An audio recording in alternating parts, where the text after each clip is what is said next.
Good evening, one and all. Hope you're doing well on this Tuesday evening and Wednesday morning. We're going to be entering the next phase. So, for a long time, I've been mentioning that we are going to have a big change. And that change has already begun. And we're moving on to the next part. This has been a long time in the making. So we are hopefully going to be off to the races. Right now I have my storyboards of the next Lego short. The current Lego short is being rendered. I got to set up some more renders tonight. I'm experiencing render problems. And so this next short is going to be taking advantage of the things I've learned for this last episode. Actually, the last two. We're going to be taking some shortcuts.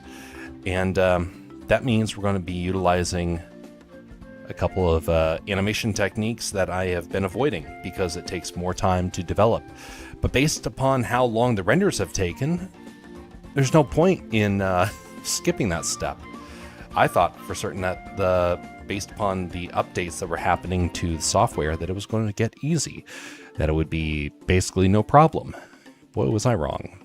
It has taken months to try and get just a few scenes rendered out, and I've been looking at them. They look terrible compared to what the stills look like.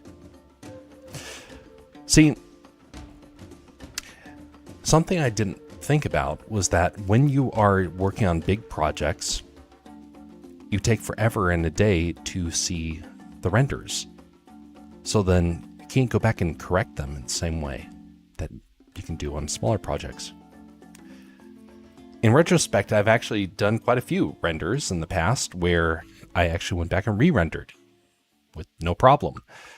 This one's a lot harder because it takes hours and hours, days to get them done. And you can see the strain that it does on the computer. And so we're going to be avoiding some of that. Thankfully, this next short is fairly simple. It was planned out before the previous one, and a lot of the elements were already built. I have to build a couple others in preparation for this. One of the things that needs to be built is a full-size Lego police car. So we might do we're going to be doing some stuff in Blender, but we're going to be working a big part of this in Mechabricks.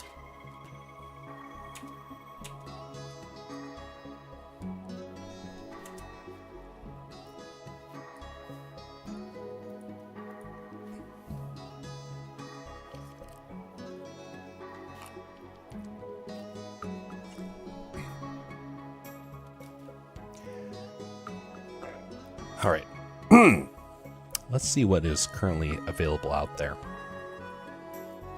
We're going to be altering whatever it is that gets utilized. But I remember seeing a pretty good cop car a while back, and I think it's based upon an actual Lego model.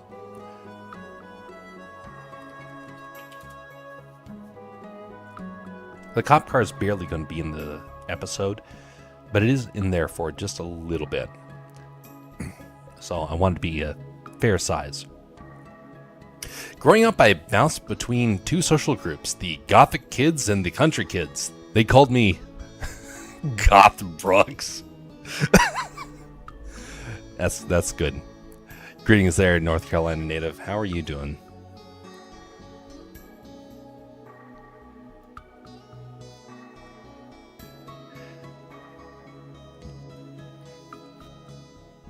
DeLorean. It's not a very good DeLorean, but it is interesting. Hopefully the cop car's still here.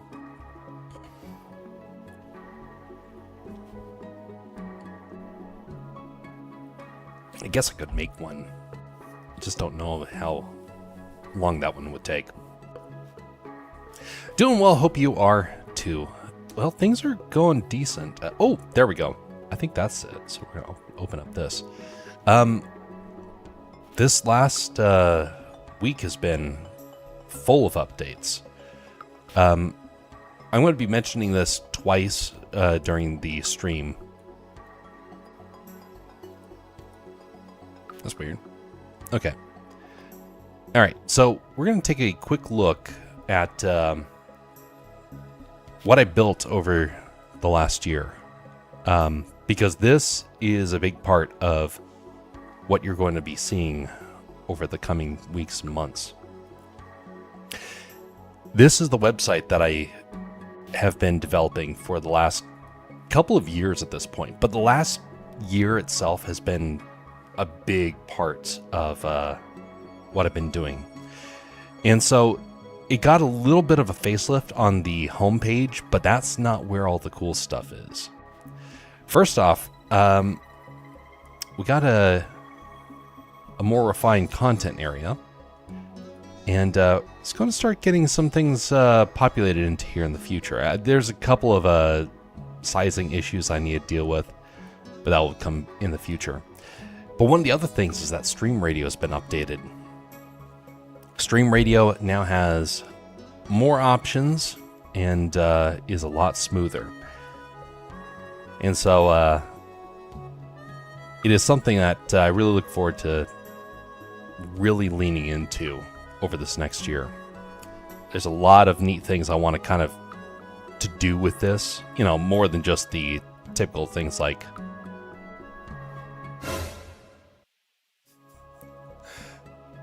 but this solves the problem of Stream Elements that caused me so much grief over the last couple of years. I'm officially Stream Elements free. Except the fact that it is still appearing on the chat, which means that it's still hiding somewhere in my account. So I have to delete that. I'm a Libra, but if I put on a mask, I became a Luca Libra.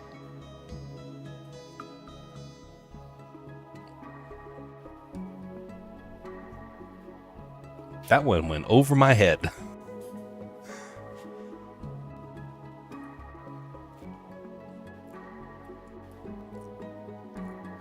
That one just feels a little too small. There was a cop car I saw a while back, a Lego cop car. Really high quality. It almost looked like this, but it was just one size up. I want to say it was, maybe I can actually update this one. It shouldn't be too terribly hard. Luca Libra is a Mexican masked wrestler. Ah, Riker would have gotten that. I didn't. Wrestling, I never got into wrestling. I can find it enjoyable enough, but we didn't have television, and so thus there wasn't ever really the interest in wanting to seek it out. There's a lot of things I missed out on when I was growing up. A lot of things I also never became interested in. Like, for example, I never became interested in sports.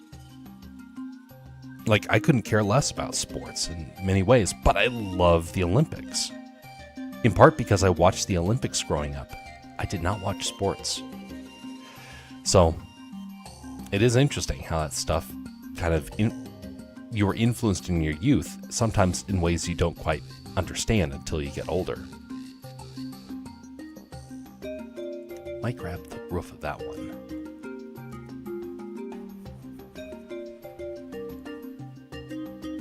It's a whole industry. Indeed. Indeed. By the way, what has life been like for you, North Carolina native?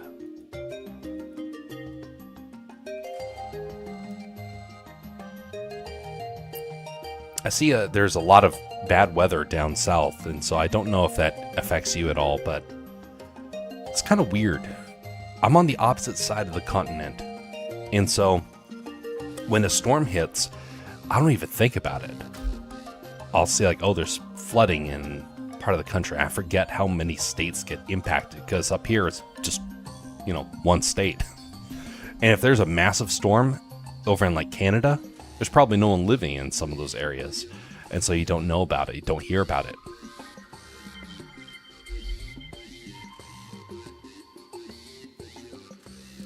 Oh, I like this. I'm going to utilize some of these elements and some of these. Actually, this one kind of looks like an old-fashioned police car, almost like a Andy Griffith, Barney Fife sort of thing. That actually might be ideal.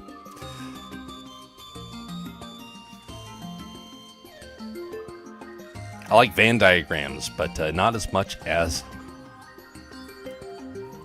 the Olympics. Venn diagrams. I've been staying busy with work, which is good, but I haven't been working out as much. I don't work out nearly as much as I used to either. I used to do actually quite a bit of exercise throughout the week. Not nearly as much because work became busy.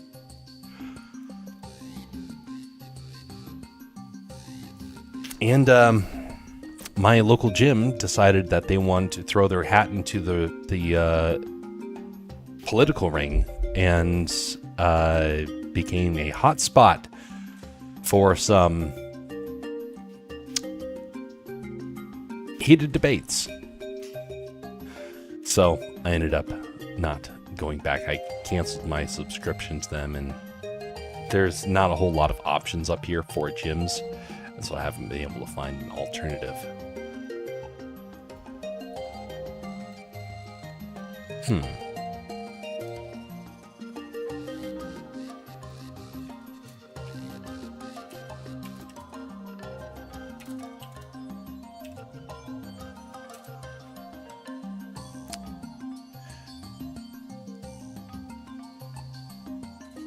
All right, let's take a look here.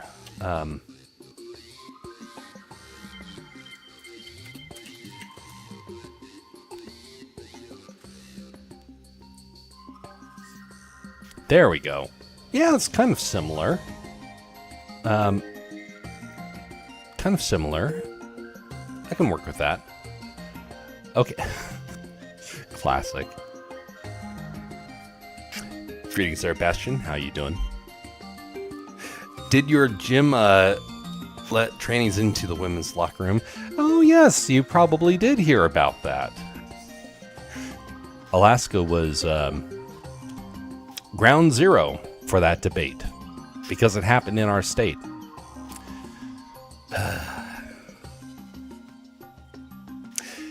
Let's just say we have actually quite a bad reputation up here in Alaska for some very nefarious acts that have happened to our female population.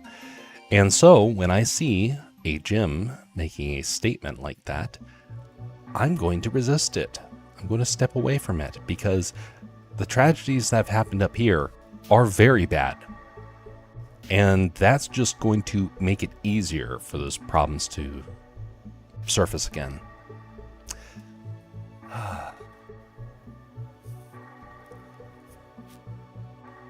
It's really unfortunate too, because again, there's not a whole lot of options up here. Okay, I'm gonna pull this over to the side so I can reference that.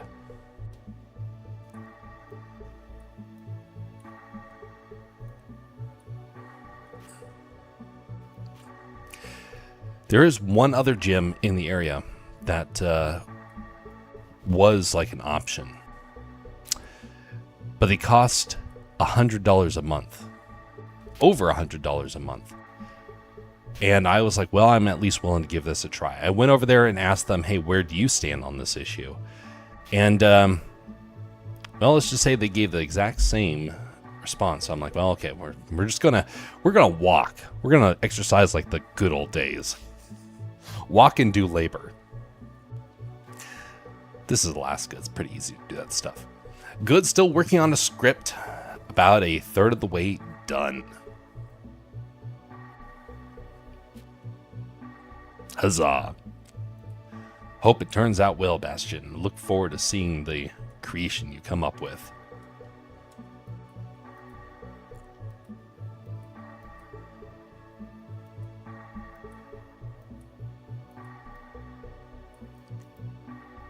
All right. Now, how can I change this around? Unlock that. Delete.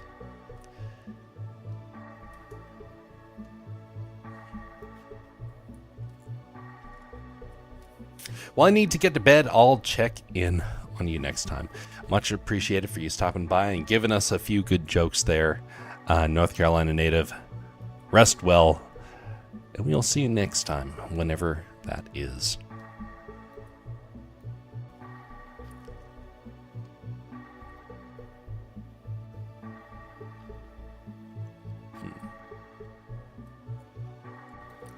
Yeah, let's start off by getting rid of this here.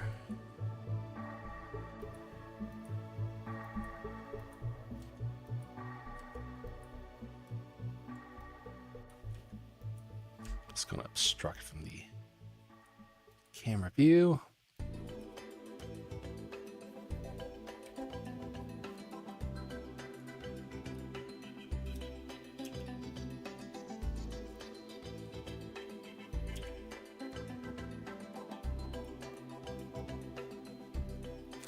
We'll recolor it in the software, in the Blender. Actually, stand by. I need to get myself some allergy medicine.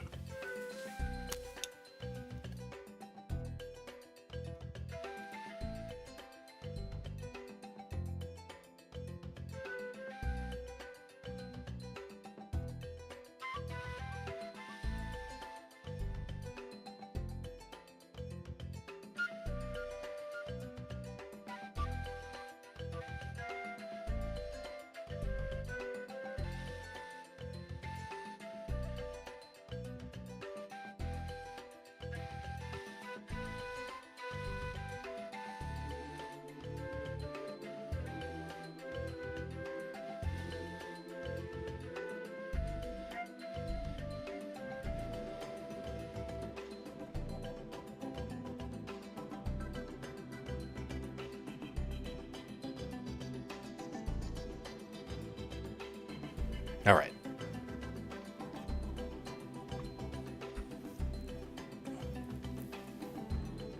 So now this is going to just appear in one shot, basically. It might appear in another short in the future. Actually, it's almost guaranteed to appear in another short, but not in this one. So basically, it just has to do a couple of things. First off, it has to be big enough for the character to actually sit in and be able to react to the radio. A fairly simple scene, so it's not going to have to really be rigged or anything, so that's a positive.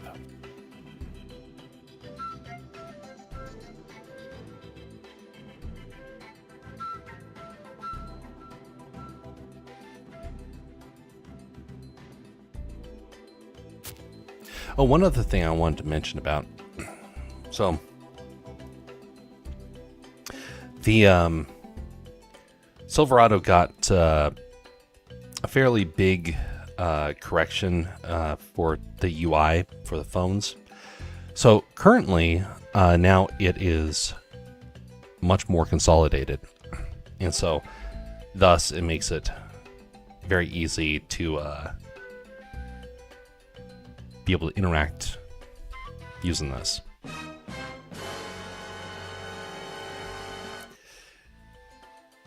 Well, you know what else that also means is that that's now my soundboard.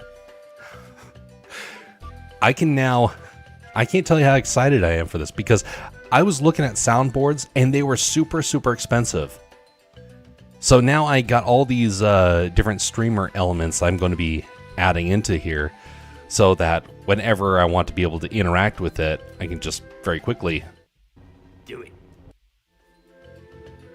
Press a button, and also I can change all the settings. So right now the settings are just slightly off. Like the volume switch slightly off. It'll get fixed. But now I don't have to rely upon a $100 device. Instead, I spent like 200 hours trying to get this stupid thing to work. But hey, I saved myself $100.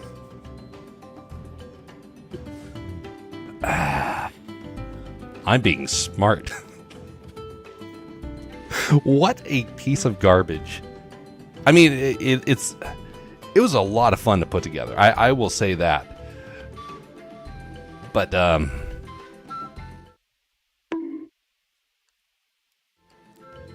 completely worthless. Oh, we also got Boba Jett's music in here finally.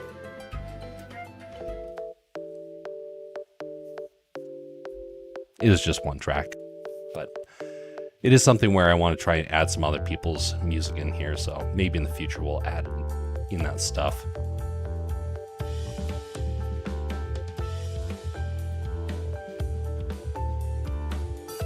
Can you add in some memes as well, like Shocked Pikachu face? That'd be a fun one to put in there.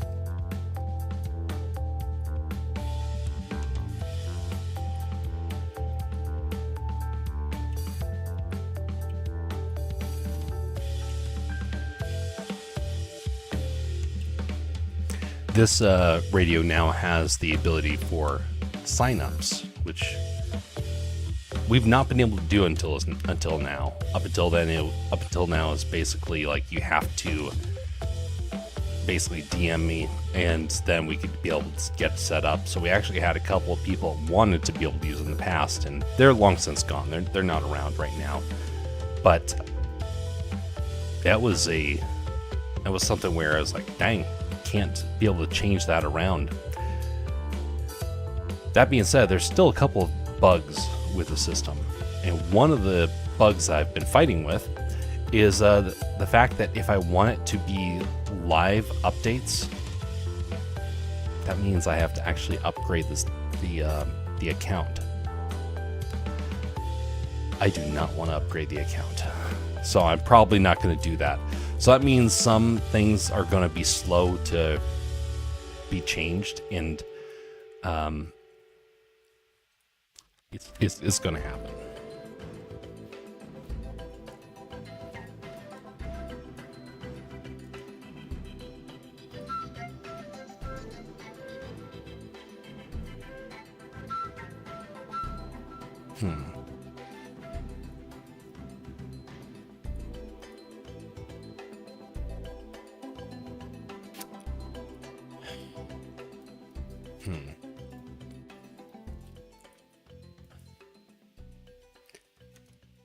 I said that I was going to alter this, so thus I am going to alter it.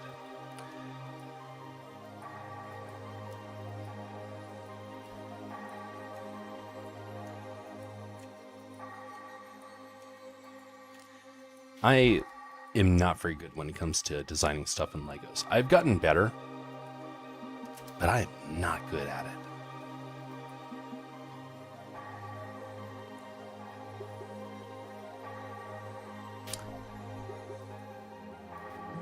One of the reasons is that probably I didn't have a whole lot of Legos growing up.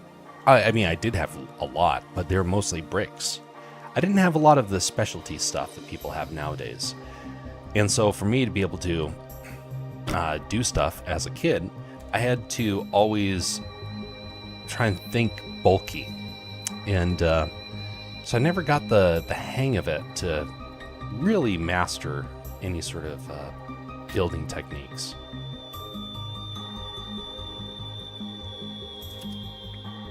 Which is making it interesting to try and come back to it and figure out how to build it in an effective manner.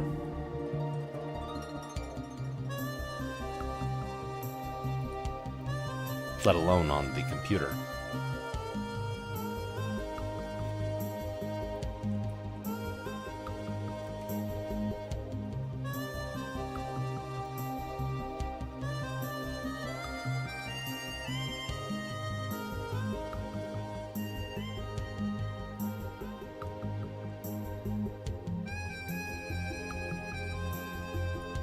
One of the things I do have to figure out is the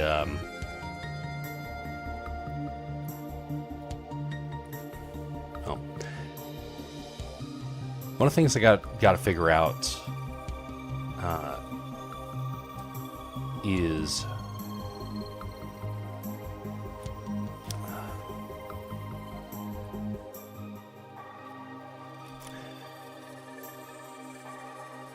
the baking process for the Legos. It's going to have to happen for some of the models, and I am very bad when it comes to baking. Not very good at culinary skills. Oh wait, no, for Legos as well. I cannot figure out how to do that sort of process. I have tried to figure it out before, and I can do a little bit here and there, but I am not good at it.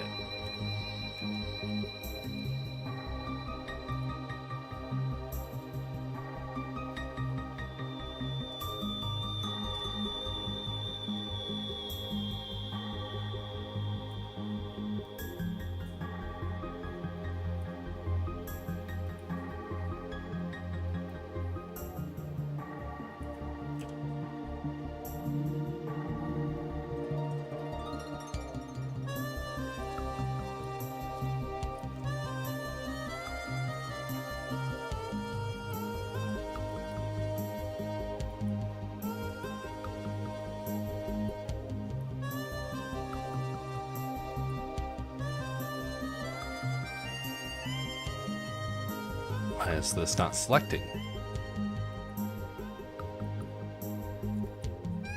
There we go.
Greetings there, Alexi. How you doing?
Actually, I'm going to change that up here.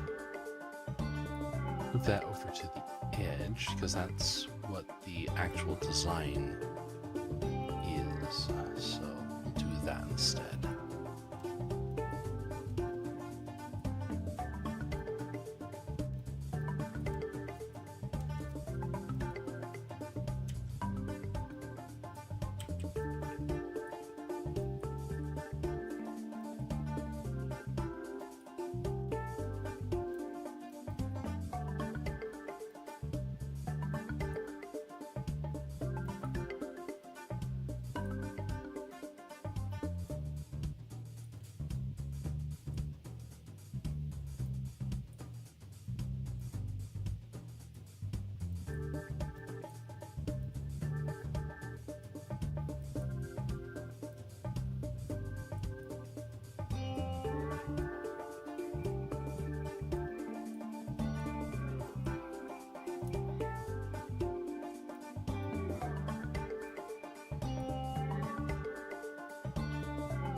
Just a reminder. A moment ago, there was the smell of weed in the air. Someone nearby decided that they wanted to try and smoke it. That is such an utterly destructive habit, and it will kill you. You have to be able to resist it. It is such a destructive habit. Now, there are worse habits out there, but that one's a very visible problem. And I have seen what it does to people firsthand. I think it's an absolute tragedy that we have it in any part of our society.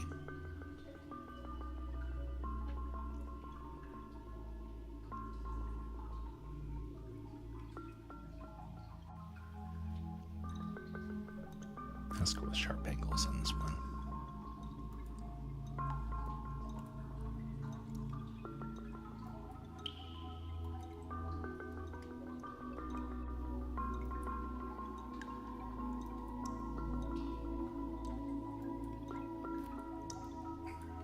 But if you know people that smoke it,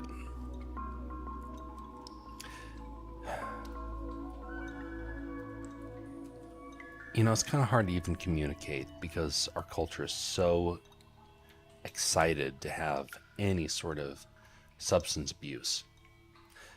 But that stuff is going to ruin people's lives forever. And we treat it like it's a choice. It's not a choice. What do I mean by that? I mean that people's lives are lost to that stuff. And we have to stop it because it destroys the whole family. That's what it does. Greetings there, Freddy. How are you doing? What sort of things have you been working on as of late?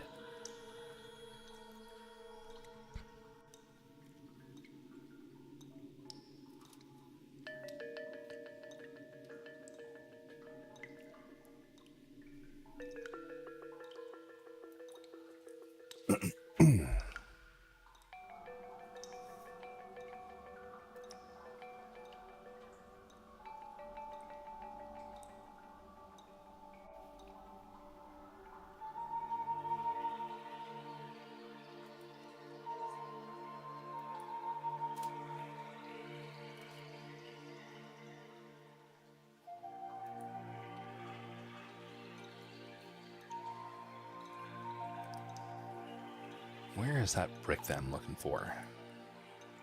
Looking for,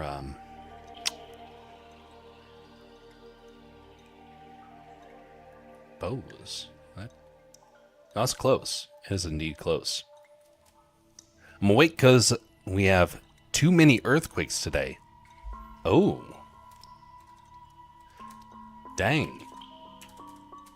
What magnitude?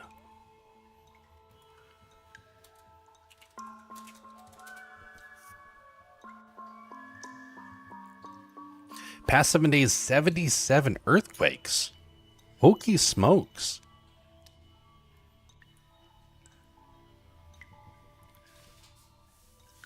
Looks like a magnitude 5.7. That's substantial.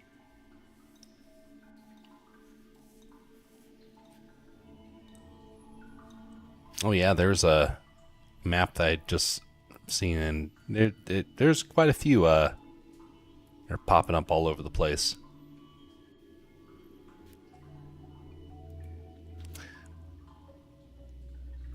Well, stay safe, sir. The earthquakes, depending on the buildings that you're in, they can be absolutely destructive, and so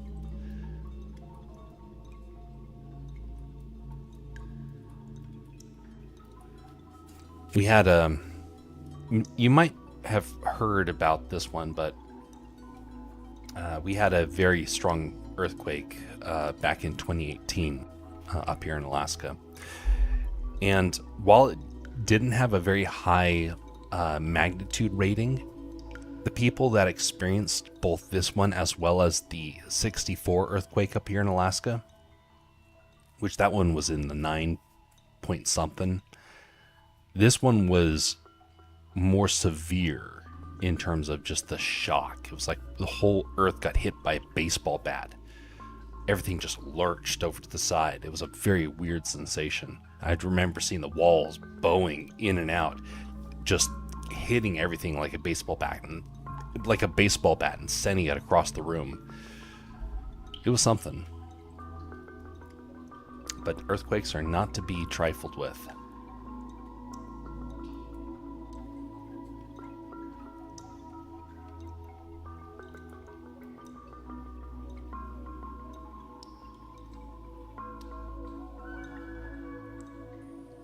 I feel like it's going to be in the sloping area that I'm looking for.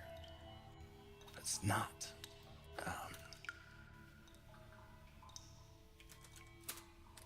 Maybe it's an arc. Yeah, there we go. Okay, so this is Arch. I quite remember that. Yeah, but anyway, stay safe down there and stay near a door frame so you can duck inside it in case something happens.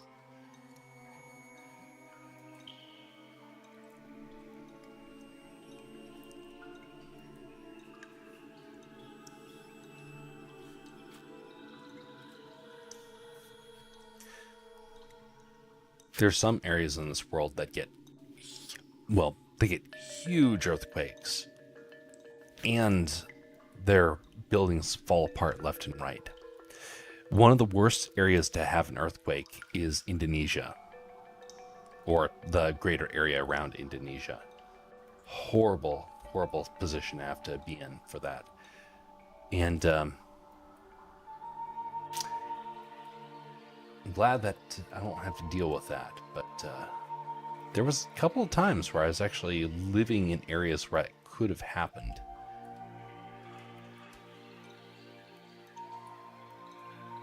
Which is a reminder that to always be wary about how you do construction.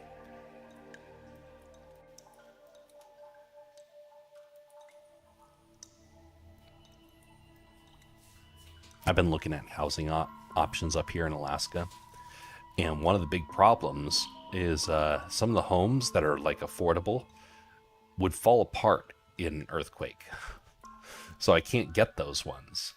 I find it very unfortunate that they're even on the market because they're just in such bad, there's just such bad quality. How do I do this? Maybe this brick's a little too big.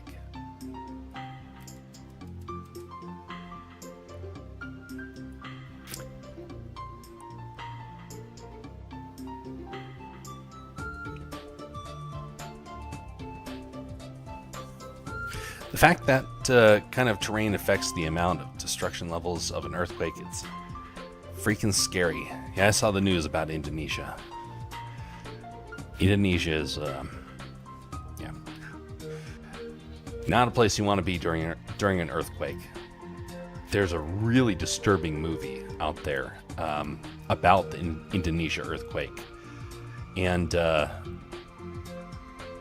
man, that thing was something else. I'm glad that I didn't have to live in that area during it. But I remember seeing it on the news. It's one of the times when you hear about your government sending aid overseas and you're like, yeah, I completely agree with it. And that was one of the times where I was like, yeah, they need help, just because of how bad it was.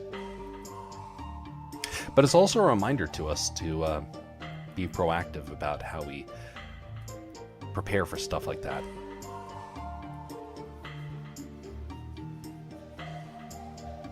By now, according to the news, there is at least 6 killed. That's very unfortunate to hear. When we had the earthquake up here years ago, one of the things I did is, because I couldn't go to sleep because earthquakes, just the aftershocks kept happening left and right, I just sat up at my computer, and every time I felt an earthquake, I would log down what the magnitude was, using online resources and whatnot. I ended up making, I think there was 300 entries, and I was like, when you've lived through something like that, it shakes you. Literally.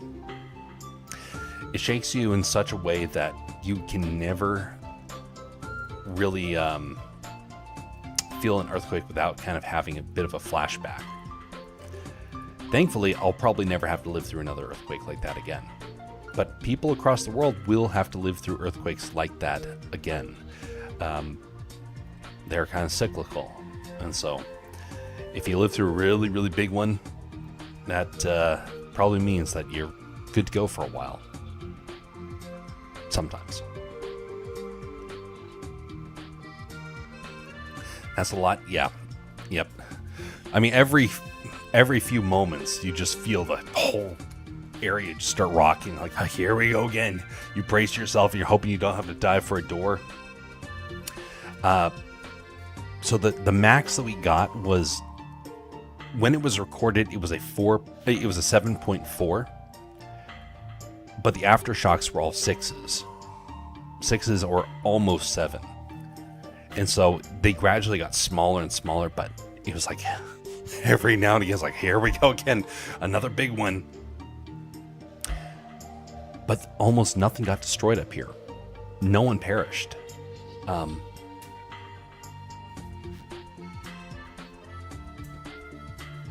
Equipment got destroyed, roads got destroyed,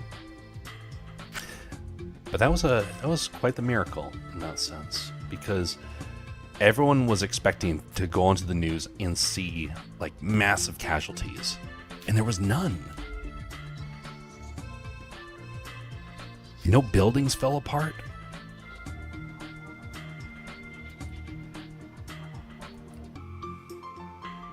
It really was miraculous. We were blessed. According to the local agency, we had about 40 of them since the main quake and counting.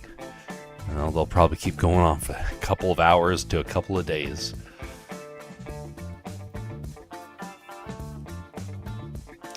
So what was the hey, 5.7?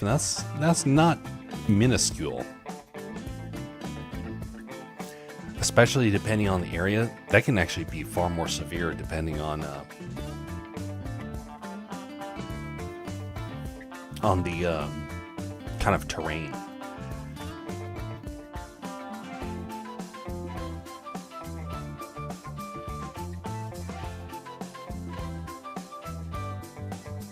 I feel like that needs to be wider.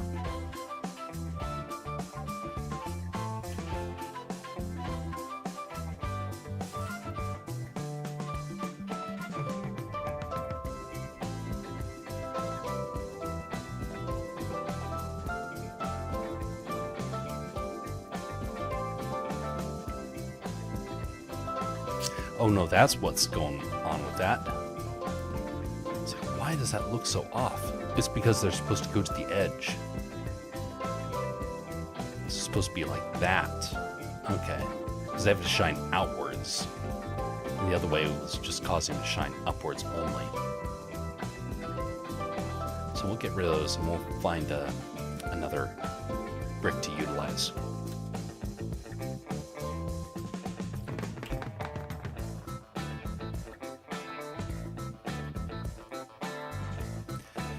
$5.7 was not a joke. Yeah, that can be a sobering one.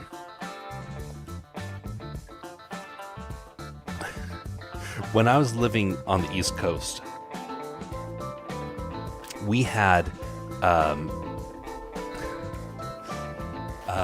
I think it was a 3.0, something like that. No, it was a 4.0. So it was enough that you could feel it, but not enough to like really shake things.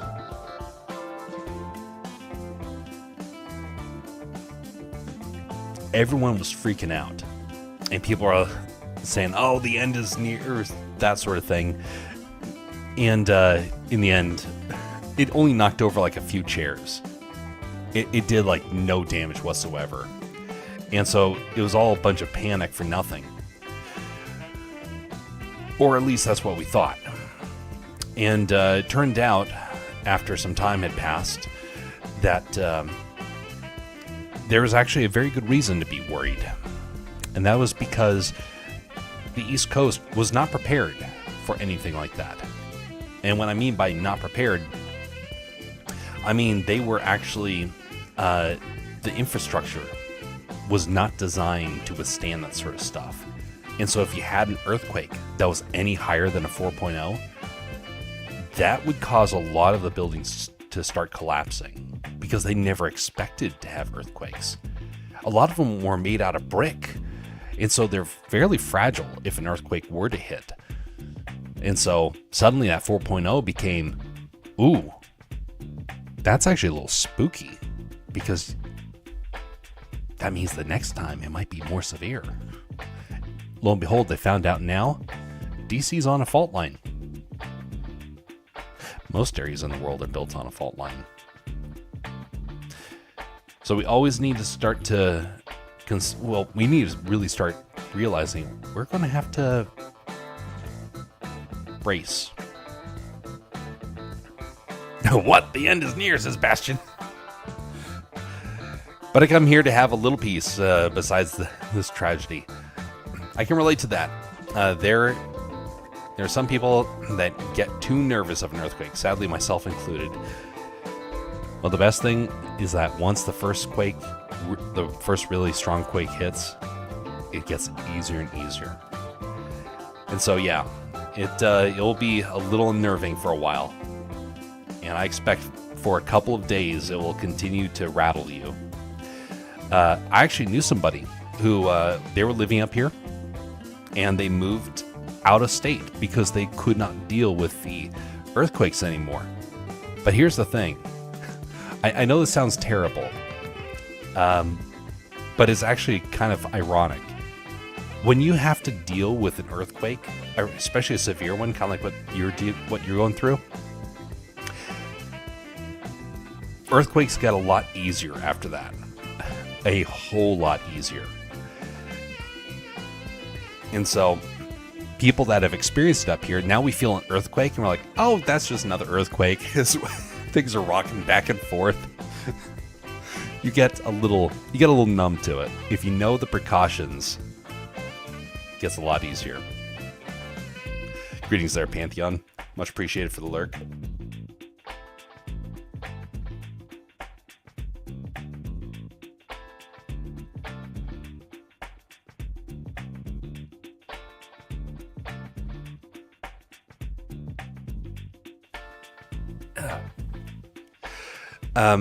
But it's hard to have self-control until you understand in what place in Earth you are. Yes, indeed. Yes, indeed. Now, one of the things that you have to deal with is earthquakes. You have to deal with severe storms. You have to deal with volcanoes in some areas. Kind of similar up here, except for the storms. I don't have very severe storms up here, but you learn to adjust to the place that you live. And so you will become now a veteran as you move forward, and you'll become the bedrock that other people will start to look towards when they feel their earthquakes in the future.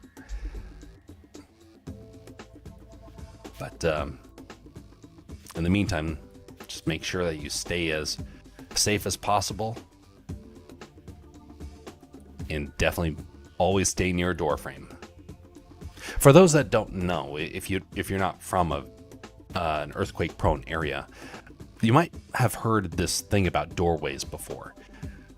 For those that don't have earthquakes in your area, a doorway is actually one of the safest places you can go to during an earthquake. Some people will dive underneath a table. I'm not a fan of that. Door frames are very strong, and they're part of the building's main structure. And so you're more likely to be fine in a doorway versus under a table.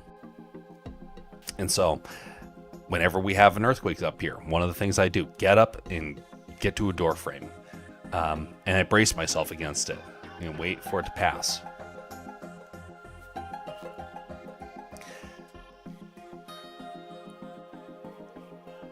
Sometimes it takes a little bit of a... Sometimes you can actually hear an earthquake coming.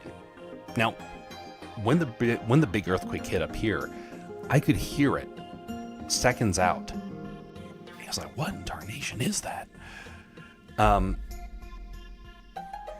It was weird. It was a type of rumbling that you could feel, but you couldn't really hear it. It's kind of hard to describe, actually. It was like you're driving and you hear somebody with giant speakers turned up on their car. They have their volume cranked up all the way. And you know how you kind of feel that vibration in your chest. Now imagine you couldn't hear that, but you still felt that vibration. It's kind of similar to that. You can feel an earthquake coming.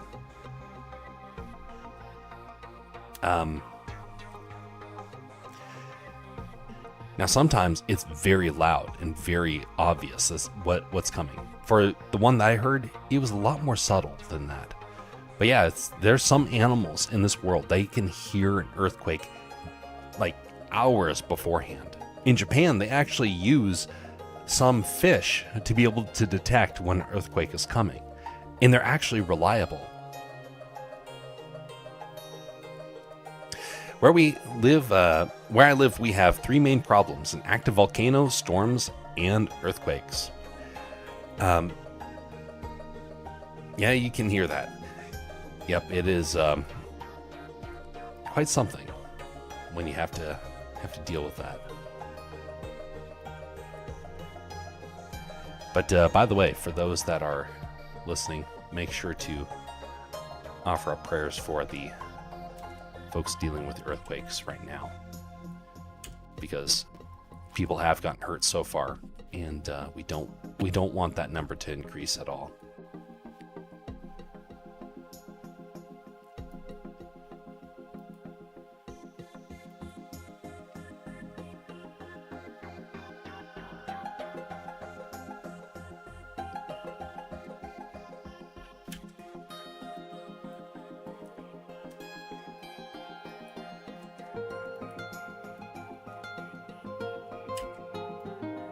Now, when people first started moving up to Alaska, they heard about that the area had earthquakes before.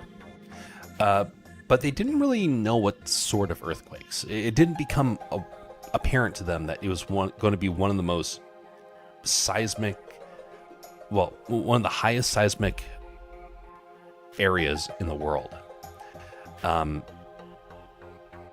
It wasn't until there were some men on a ship that docked in one of the harbors, one of the natural harbors.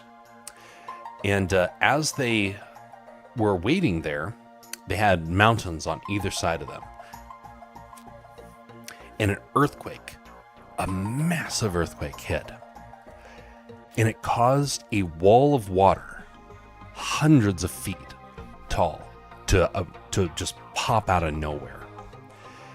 The men on the boat survived, and that's how we actually know the story. But they remember seeing this massive wave of water just reach up into the sky. Now, you have to remember, it's not like a solid wave of water. This water was thrown up. And so it was actually like, 50% water, 50% air, but still, that's a lot of water. But that happened up here. I believe it was Resurrection Bay. Let me see here.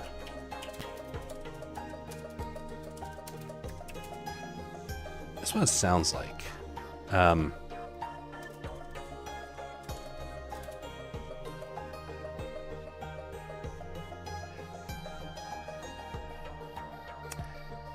No, it doesn't look like it.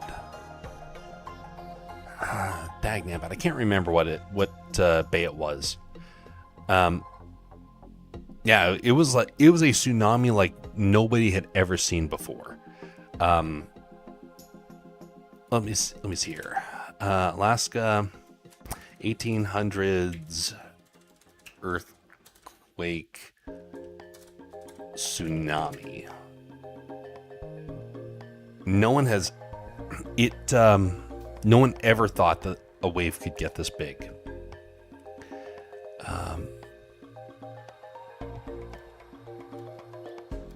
No, this is only shown the 19.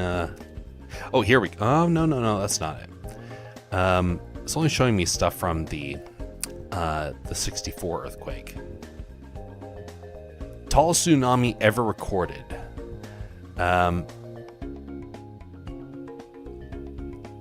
The Tuya. Let me see here. Tuya Bay, Alaska. Now, be grateful that you're not along the coast of an Alaskan fjord, because it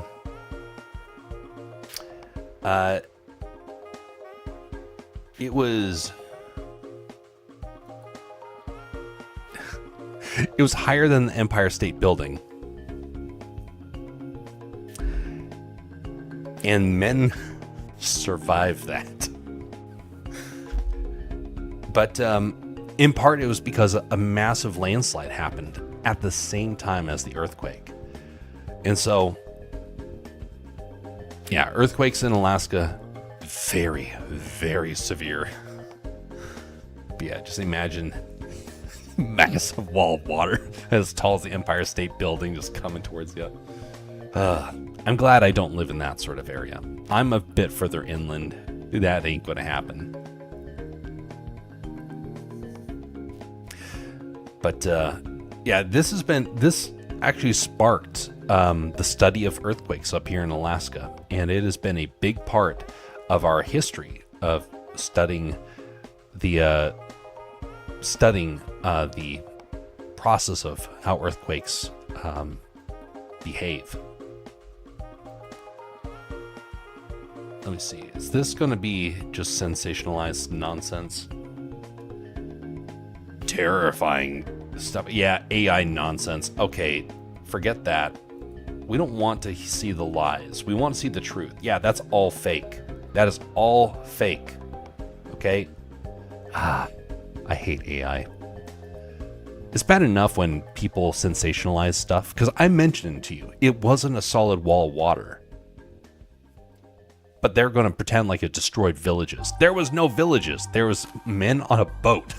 And the boat survived. So, I'm not into sensationalizing stuff. Here's the picture of the bay. And they thought it was going to be a safe spot. I mean, it was. I mean, they survived, so obviously. Thankfully, that's a very, very, very rare occasion. I would dare say I will probably never have to see something like that, thankfully. But that being said, it can happen. Currently in my neighborhood, we used to hear the dogs howling before an earthquake. The dogs figured it out. Now, there wasn't a tsunami up here in Alaska that did cause a massive amount of damage. And that was one that hit a little further south of where I am, in a place called Seward. Seward was one of the first settlements on the mainland of Alaska. It was actually a very good location for trying to get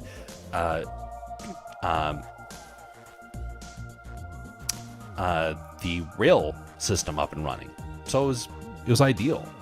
But then one day, all the entire area got swept clean by an earthquake, and that produces tsunami. And the place that endured was a place just across the way. It was kind of like, but thankfully that stuff all happened before settlements really started. Well, are we back?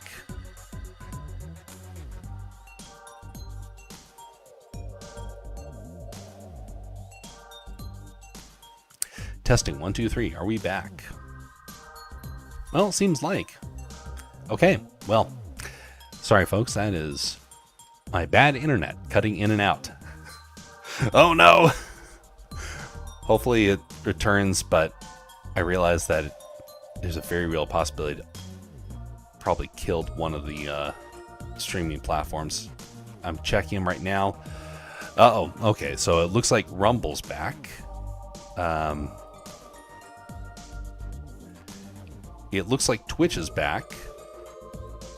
And it looks like YouTube's back. Okay.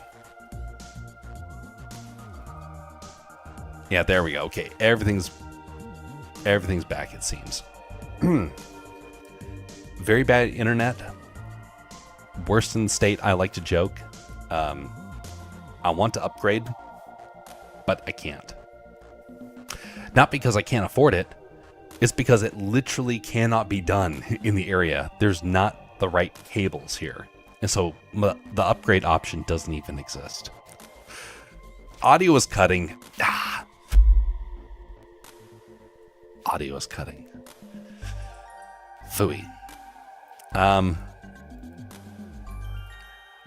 All right. Well, we'll speak a little slower for the time being, just in case it starts to cut in and out.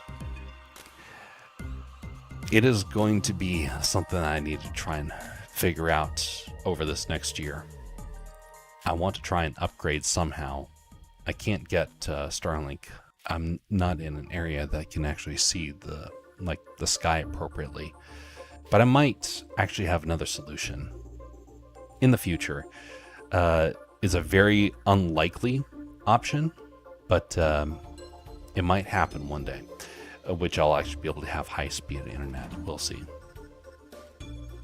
And now an earthquake just happened, a little one. Yep, the hopefully it maintains that process of being smaller earthquakes. We don't want any large ones to happen again. Earthquakes, yeah, they can be, like I said, they can be unnerving at the time, but they do get easier, which is a really weird thing to even consider. When I first felt an earthquake, it was so very difficult to be able to kind of gain composure of yourself. But it does happen eventually. But in the time that you're dealing with it, sure doesn't feel like it can happen. But anyway, I was mentioning about Seward and how they had a problem and they had to deal with tsunamis. Now, it can still happen, but now there's proper evacuation procedures, and we now know where the dangerous areas are, and so people don't build there. Typically, there are some people that are starting to try and build in those areas. You idiots! This place is dangerous. Don't do that. Some people, though, they want desperately to be in the nice location. And interestingly enough, a lot of really good locations to live are very dangerous locations.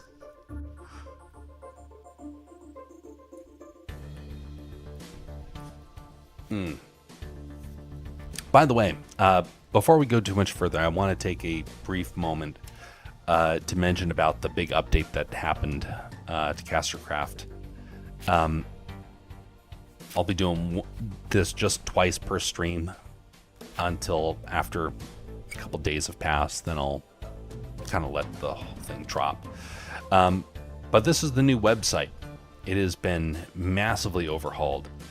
It's got some neat new features, of which a lot of the features are tied to Silverado. And so right now, we have a whole lot of updates to the soundboard that you can be able to do around here. And if you want, you can be able to play sound effects whenever you want. Do it.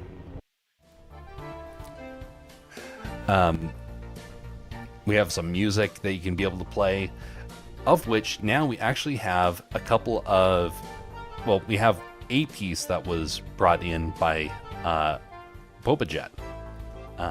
For those of you who know who that is, that's one of his pieces of music, and I hope to be able to add some other creators' music to this, so people can be able to choose from that.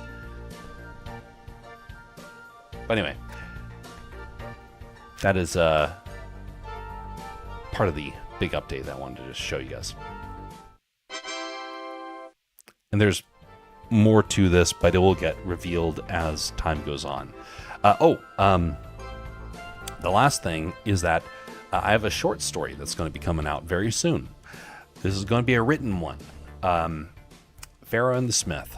And that is in its final stage of editing. Once that is done, I'll be uploading this. This is going to be a free thing that people can be able to just read online. But I also hope to have a small print version for those that actually want a physical copy.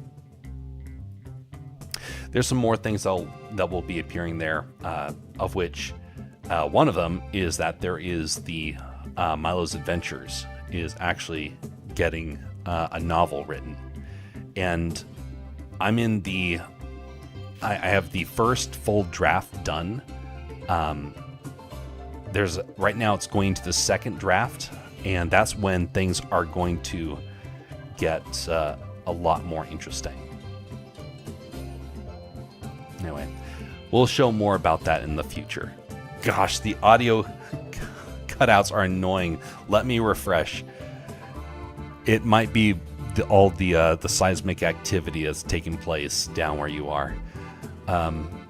It could be my internet too, which it's already cut out twice on my end, so it very well could be me.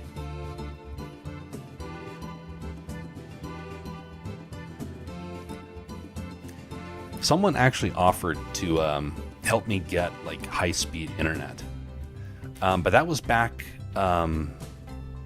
when I thought that the streams were going to be something different, and so it still might happen. It's just not likely for a while. Cheap views? No one wants that cheap views nonsense. I've been spending all my time trying to figure out how to get rid of bots, and I finally went to my own platform to get rid of bots, so I am not going to tolerate you, bot.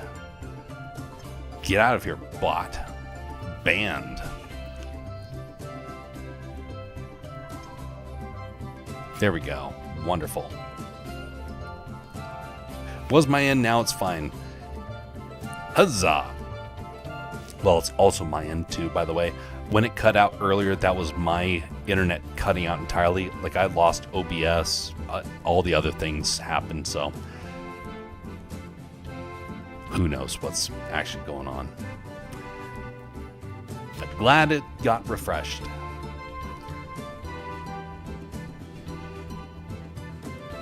But anyway, hopefully there might be the opportunity in the future of actually getting that upgrade, but for that to happen, something very specific needs to take place, of which I'm not going to be able to necessarily say what that's going to be, but it would have to be a pretty big shift in how things are kind of done around here. Otherwise, I just have to wait until I can afford a better location to be. Which, by the way, I am trying to find my own place. right now I just have this very small apartment that's in the middle of nowhere. But eventually I'll be in a location where I can actually do more, and kind of have a little bit more freedom with that, but not for a while. The old Twitch bots, lol. Yep. That's one of the reasons why I wanted to get start developing my own website. And by the way, this thing was built from the ground up. All the code is custom, because I wanted to try and find ways to beat the bots. And I think I might actually have figured it out. But time will tell. Time will tell if it actually is going to work as intended. But the one thing I can't figure out is how to get rid of bots manually on other people's platforms. That means Twitch is going to, well, Twitch holds the keys to being able to get rid of the bots. And so far, they don't want to do it.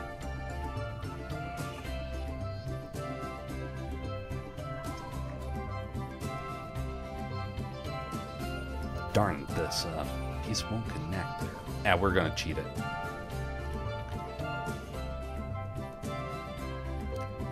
This isn't supposed to be like super accurate anyway. This is just supposed to be, basics. I mean, technically that'll work.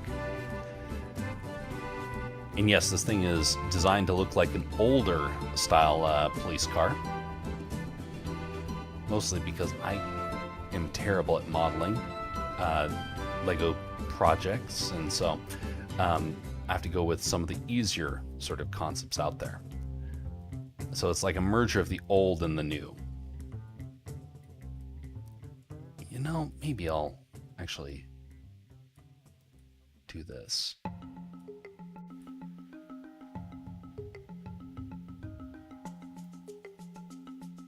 Wait a minute. Maybe I'll just extend it out like this.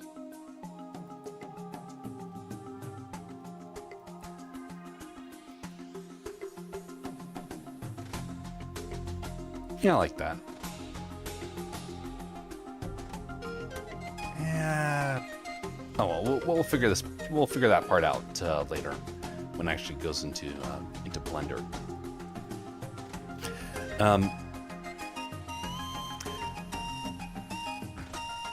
Well, one of the things that will also be developed over this next year is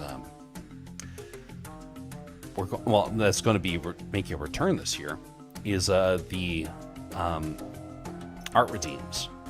Now that the new Silverado's updated, we're going to be doing some of the art redeems again. They're going to be limited. Basically, it's going to be slots, and once the slot is filled, then nobody else will be able to do the redeem until that one happens. Because I just got swamped the previous time, and this will help to prevent that from being a problem. That being said, some of the best ideas of the last couple of years have come about because of the art redeems. So I don't want to get rid of them. I just want to find a better way to manage them. So that's why they're going to be making their comeback now that feature is there. I just have to code that one part so it functions. Okay, I'm going to call that good for this vehicle. Let's export this and now send it over to Blender. Save that. We're going to call this cop car. By the way, if you want to be able to make your own 3D Lego models, Mechabricks is pretty good. It's I've been using it for a couple of years. I'm terrible at it. So if it looks clunky, that is my own skill. You have to remember that is a factor in all this.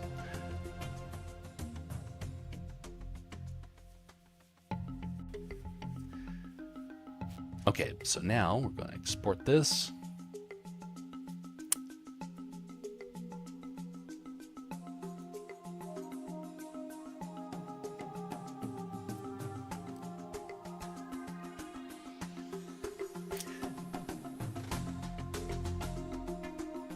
By the way, folks, if you find anything of merit around here, would you consider liking the stream?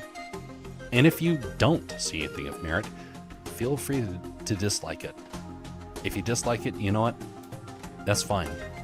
Because at least it meant that you were flesh and blood and that you came around just to say howdy do. And that is the main point of all this. The goal is to try and have a place that is genuine. There's a lot of places out there where it's kind of pay to be recognized. And I hate that. I hate that about so many different locations on the web. I never want that to become the case around here. Now, there might have to be some like ways of trying to prevent spamming. That's a possibility. But I don't want it to become gatekeeping. That's the big thing I want to try and avoid.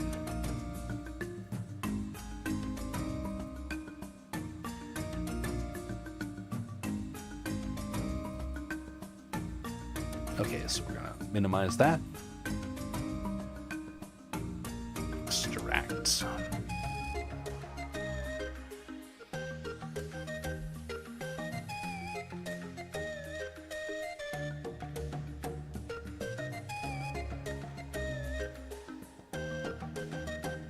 Okay, perfect. All right, come over here and going to delete all that. Going to append the where is it?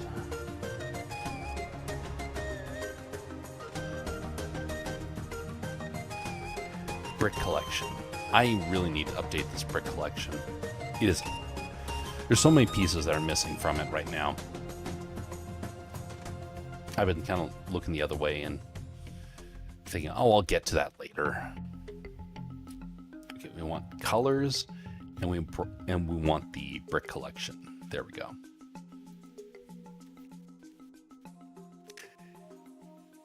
You know, when the earthquake happened up here in Alaska, I was originally in my bed when that happened.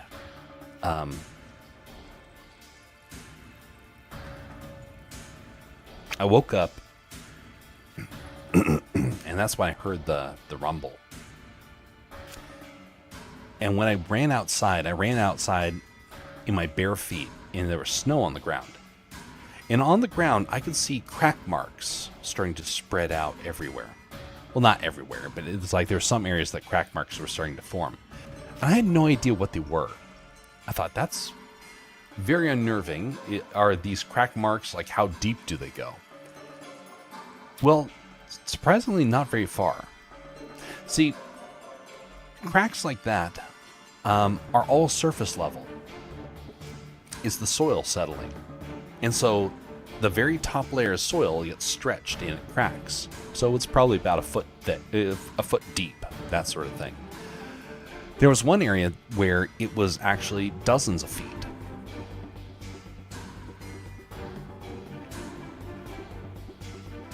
The dozens of feet ended up destroying one of the ramps that we had to a road. But for the most part, that was basically it. Once the quake was done, that was kind of it. It's mostly just cleanup after that point. But there was a couple of very expensive items that got damaged. Thankfully, stuff in my place wasn't on that list. As I was running out of the house, I looked and I saw a brand new flat screen TV that my brother and I had bought was suspended. We were complaining the other day, like just as we got it set up, we're like, the cable's too short. It's basically just barely able to attach. And we thought it was an unfortunate thing. Like, well, so obnoxious. Why do we have to have this short cable? Lo and behold, that short cable saved the television from falling over. The very, very short cable that we had been berating just a few hours beforehand. ended up being the thing that helped save the TV.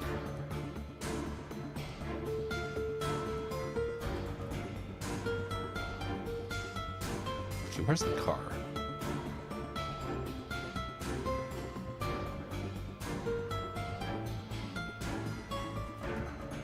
Did it not import?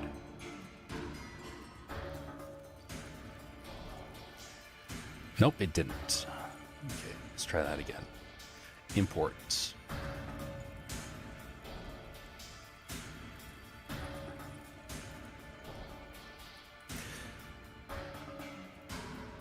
Anyway, all that to say, there are some things that are going to happen in this life that make no sense. And they feel frustrating and obnoxious. But in the end, it might be a blessing. And my brother and I learned that in that very interesting way. Short cables come in handy in those situations, yep. Why is the car not importing?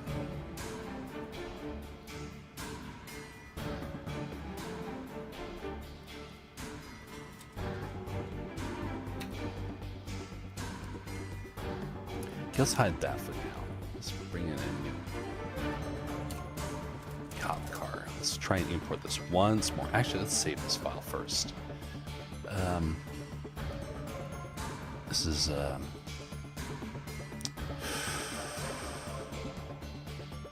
objects, cop car,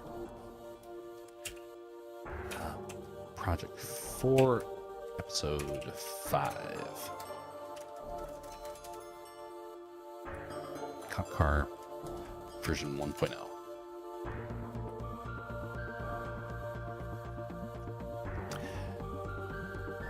How many of us go through life and we are just frustrated at how things are unfolding?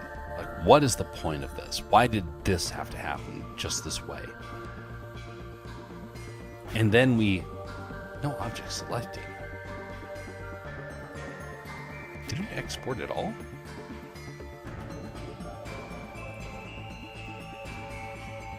Let's try Blender add-on. I don't have that Blender add-on, do I? Let's try this once more. Because this export option has been fairly reliable in the past.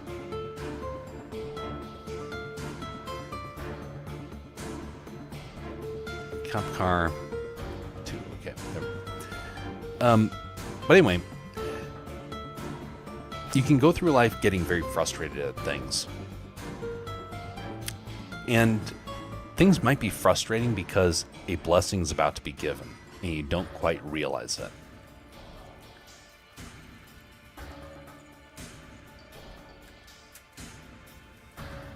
Sometimes you just need a little patience. And you gotta say, our modern day does not like having patience. Wait a minute. Oh, I was using the wrong one.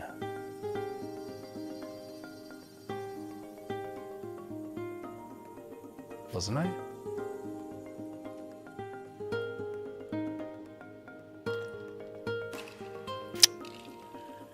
I'm confused.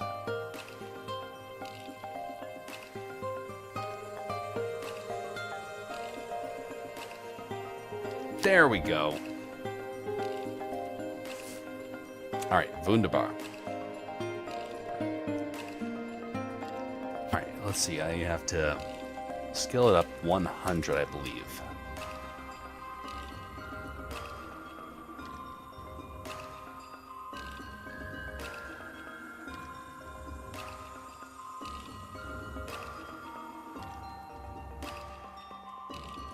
Yep, that's the right dimensions.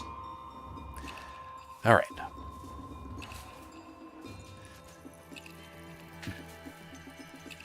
There was a time back before I ever started doing stuff online. that I reached out to a group of folks to work on a project with them. And it was Lego related. And I was given a task of trying to figure out how to optimize models for a video game. Now, I learned the process and I created all the documentation, of which I'm going to try and utilize some of that for this project to try and fix some of the problems I encountered with the last one. But I spent hundreds of hours working for that group of creators, and it didn't go so well. In fact, I would dare say it went, as time went on, it got worse and worse and worse, because I cared about what I was doing. I was trying to help make sure that the project was as authentic and to Legos as possible, that it was high quality. And after a while, I suddenly came to realize the people I was working with, they didn't care at all. To them, it was frustrating that I would even insinuate that when did that happen? It was frustrating to them that I would even want to put in effort. But I was also the person that they knew they could rely upon to actually get the job done. All right, let's re-import this collection. Delete hierarchy. Something's just slightly off of that collection. I think it was with all the import changes I was doing that it glitched a little bit. So the project came to an end very unceremoniously. It was after I gave a couple warnings saying, hey, this is becoming a problem. We might want to reevaluate how this project's being done. And I was basically shown the door. I stayed around, and I kept thinking, well, they just need a little bit of space to think. And then I found out I was removed from the project. It was very weird to have that sensation. It was the first time I had been rejected from a project, and especially when I had been putting so much time and effort. I was putting in, and I quote, I put in more time in 1 month than the entire team had put in the project in an entire year. That was told to me by the second in command. So, why would they get rid of me? I know the answer, because I had to dwell on it for a while, trying to figure out what went wrong. Well, here's the reality. Some people don't care about how much work you do. Some people don't care about the quality. Some people don't care that you actually want to do the job well. A lot of people just want to,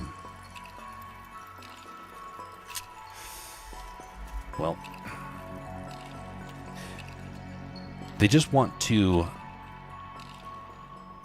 basically play that they're working on a project, and they don't want to actually do it. And so when they see somebody come along that starts to challenge that just by putting in effort, that can be very frustrating to them. And it took me a while to realize that they actually never had the intention of really finishing the project. And I actually have the proof for that. And I asked them about that and said, hey, what can I do to try and make sure this project is as successful as possible? And yeah, it was unfortunate, but you can't make people have the same passion that you do. I just kind of expected that people in the position of leadership would have actually found a fascination with it. I play some management games and see the numbers go up.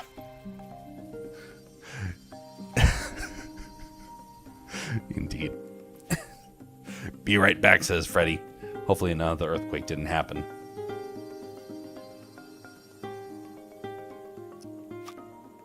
So here was the long and short.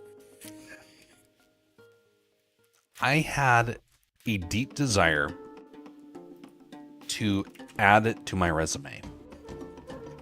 And I saw that as an opportunity to get into the entertainment by putting in the effort.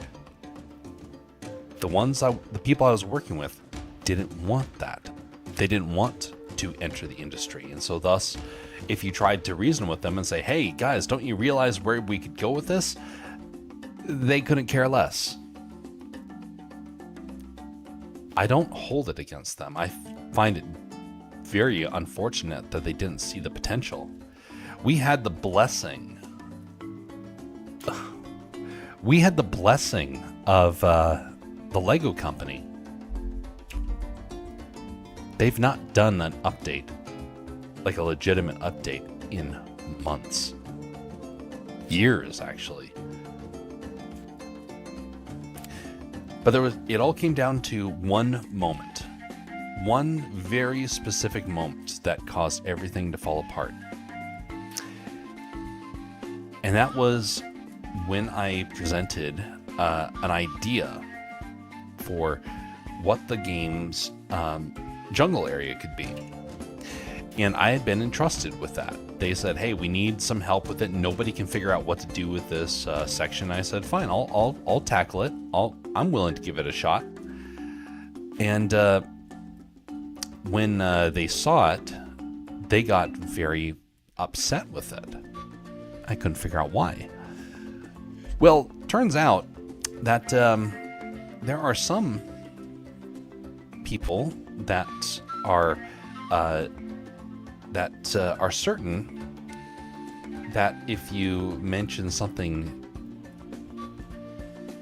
slightly humorous about a certain place, that somehow it means that you hate it.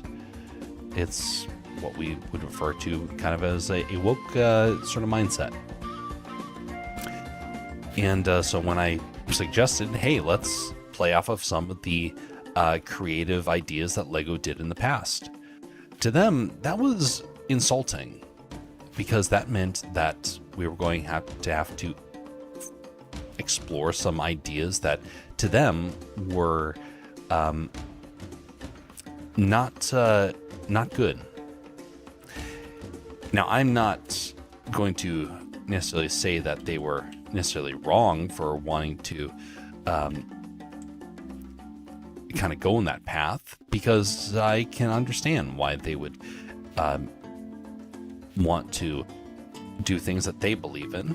And when you hear something that you don't believe in, then you kind of refuse to go along with it. Understandably so. But what we were presenting was nothing different than what Lego had explored in the past. But it was enough that I lost my ability to speak to them, because they instead decided that I was racist, when all I was doing was trying to show the potential of where the story could go. It was out of a passion for the project and a love for the legacy of Lego that made me want to kind of explore some of the older sets that were out there, not realizing that, well, people were going to see it as being racist. That was unfortunate. And I I remember the conversation that I had with two of their folks, in which I had to try and argue that I wasn't trying to say anything hurtful. I was just trying to give some story ideas. There was nothing harmful about it, but it was the fact that it could have been interpreted as that. So what was the big terrible thing that I put out there that got them so defensive? It was having some interactions with the native population of the jungles and the explorers. That was it. And what was the big terrible sort of thing that was kind of mentioned about? Well, it was the fact that they were being aggressive to the player. None of the words were the problem. I had very carefully navigated it because I knew that was likely going to be a problem, a hot button. But I didn't realize that just having there being animosity was considered problematic. The animosity was what they drew a problem with. And for that, they got rid of their hardest working member.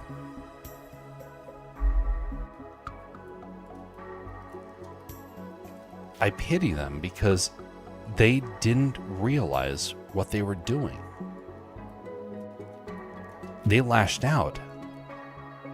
And I would argue blindly because they were so certain that I'd offended them, when that was the furthest thing from the truth.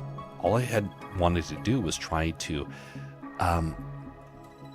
make a quality product that people were going to cherish, that from all walks of the Lego legacy could be able to appreciate and enjoy.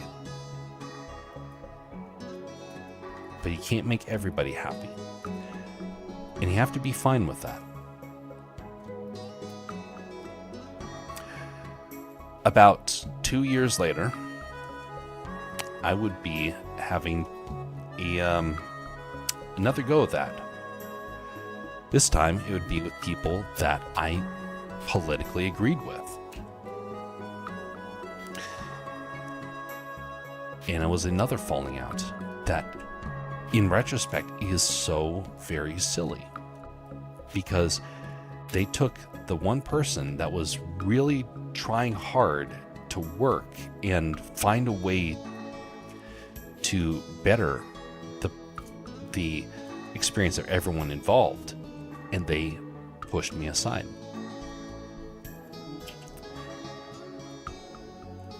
So, thus raises the question: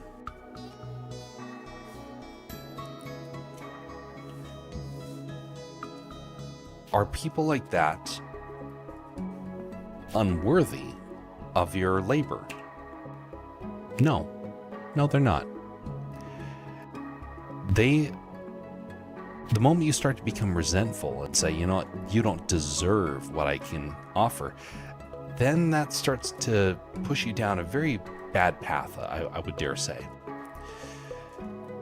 But sometimes things happen, and they happen for providential reasons. You know what happened with both of those groups that I was a part of? Now I can look back and say I learned from each of those situations, and now I'm able to apply what I learned to the projects I'm now working on. Not super well. I've been fumbling horribly with this whole process of trying to make my own content and whatnot, but I learned from them so much.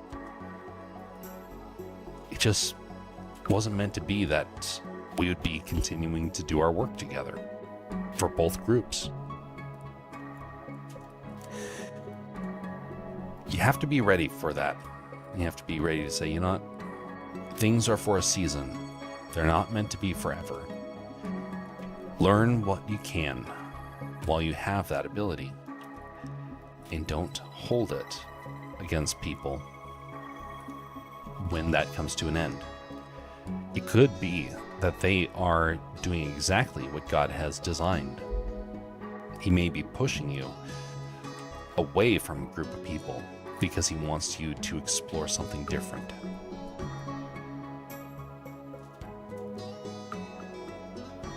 It's one of the reasons why I have problems with people that are constantly holding on to the past.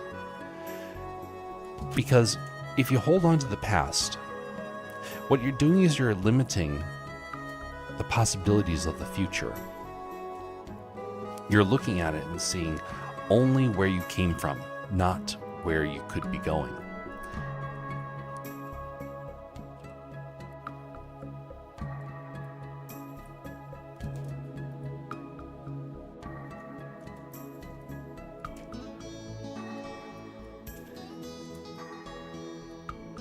Now, one day, I'll look back on this and I'll probably have a completely different perspective on things. I may look back and say that was actually the beginning of a horrible experience. Or I may look back and say it was the beginning of a great experience. I don't know. It won't be known until it's all said and done.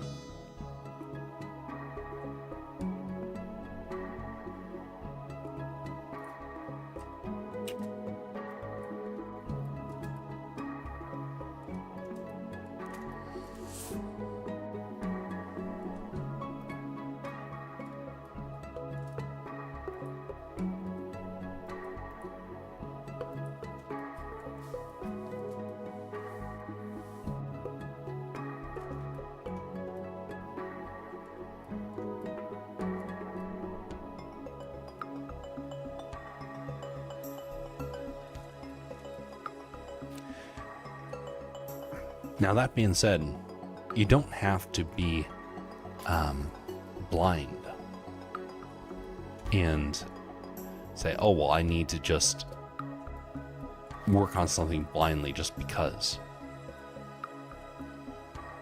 You need to be critically minded. Now, there's some projects I still debate in my head, should I get involved or should I not? And I really don't know. In some cases, it's not always clear. But I'm certain that in the end, there is a reason for why things happen. And maybe projects are all meant to be there just for seasons. And you can learn from anything if you allow God to teach you.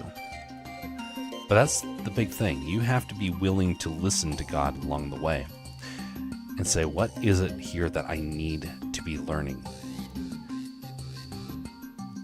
If you're not learning something,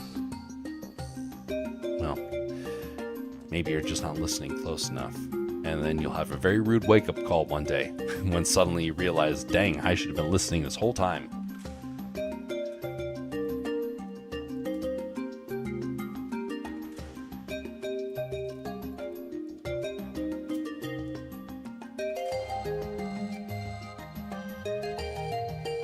By the way, when I was with the Lego group, that's where I built all these pieces.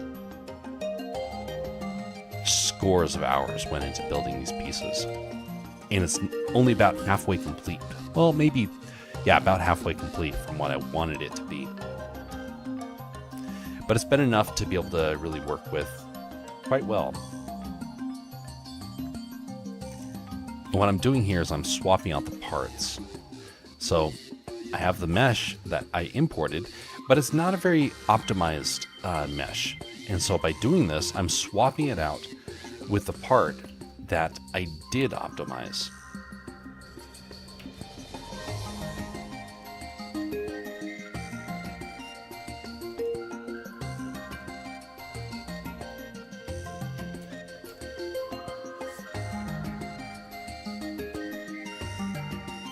By the way, this next short is going to be fairly easy to render.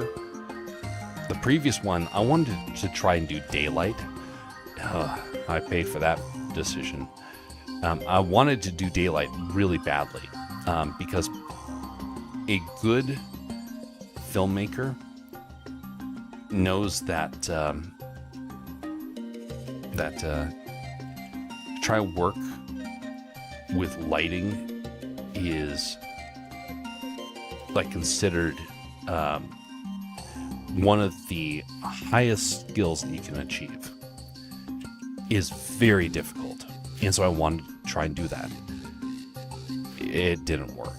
I need to go back to doing some of the more darker scenes, just because it makes it so much easier to try and work with. Let's see, 6 by, looks like 2, 4, 6, 8, 10. 2, 4, 6, 8, 10. There we go.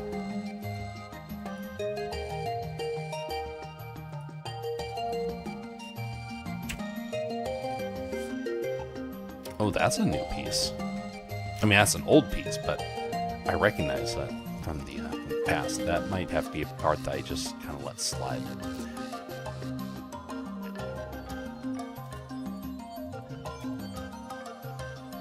There's a lot of parts here I'm not going to be able to swap out, but I want to swap out as many of them as I can.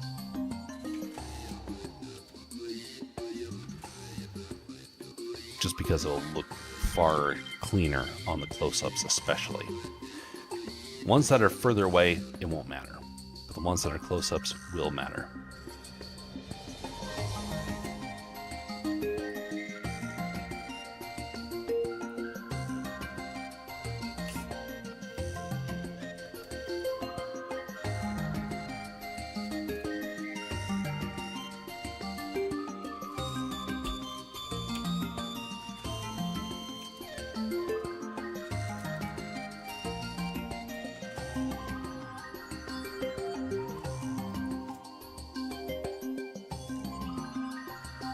Trying to organize all these bricks was very difficult.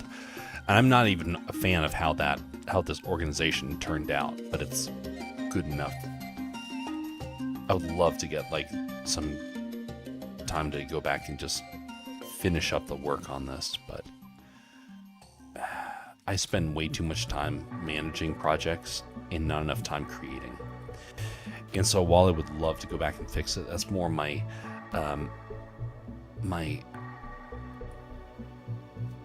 sort of need to have things orderly. Which is kind of funny because when it comes to things in my apartment or whatnot, it's not nearly as orderly as when as the stuff I have on my projects. And part of it is that you really have a desire to want to keep things organized for things that you care about, things that you've put a lot of time and effort into. I don't spend a whole lot of time living in my apartment. Not in the way that other people would. And so for me, the desire to want to keep it nice and spotless or keep things perfectly orderly, it's not there. Not that I wouldn't like that, it's just that there's not the flexibility for it, so I just kind of let that slide. But I keep everything project related orderly, and I'll go through and organize it over and over again. So for that reason.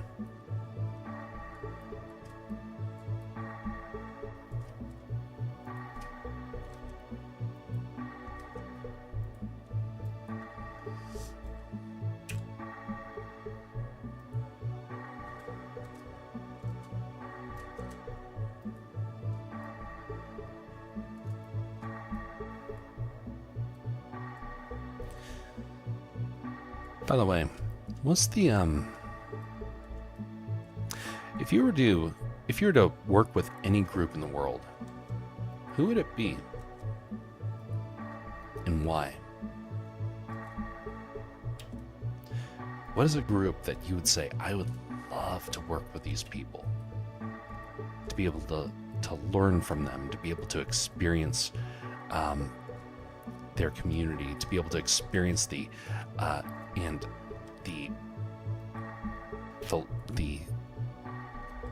process, getting to learn about all the ins and outs of how they do their business. Who would that be?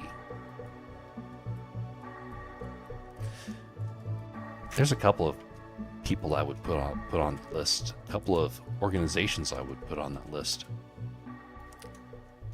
There was one that I put in for. This was some years back. This was right out of college. And I had in my mind, I was like, I'm going to go and work at this place. It's right where I would love to be. It was within the kind of ethical bounds that I really was hoping to thrive in. It was going to be a Christian organization. It had wonderful values. It had a great community. And I was all excited to put in for it.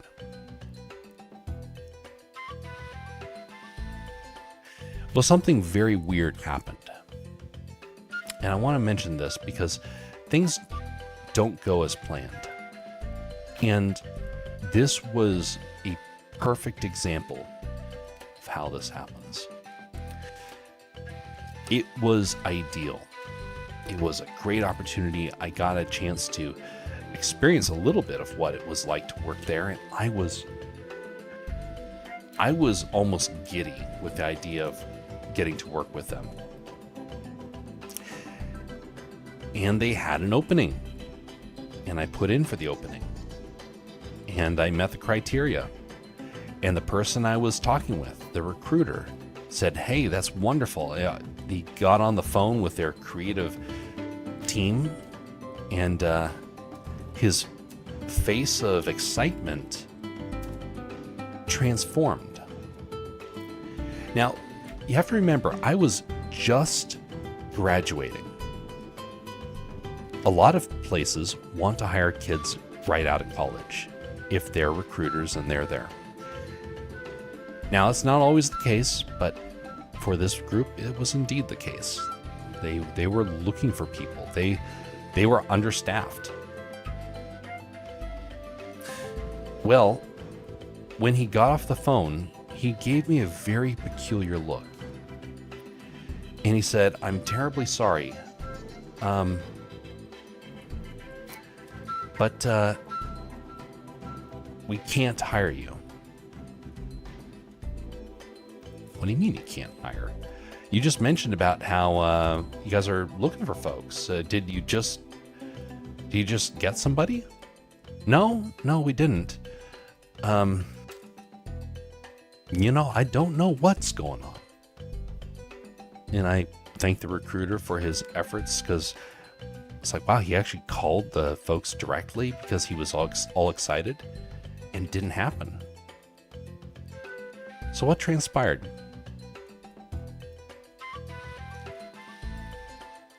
I met the criteria. I had the enthusiasm for it. The people had the enthusiasm in return, and then it didn't happen.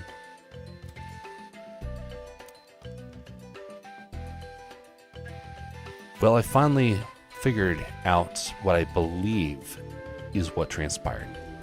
I believe. There's no verification. I can't talk with them because I actually put in again. I put it in again a few weeks later because I saw they still hadn't filled the position, and no one responded. I thought, this is weird.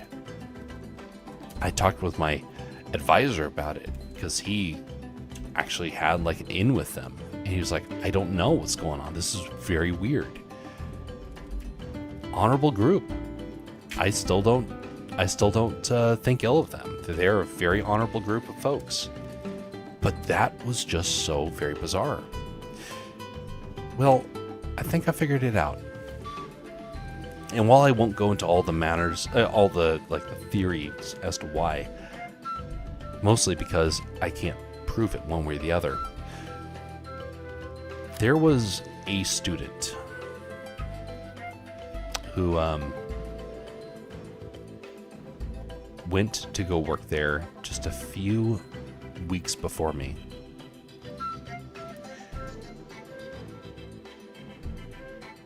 Nobody would have known anything about me other than what that student would convey.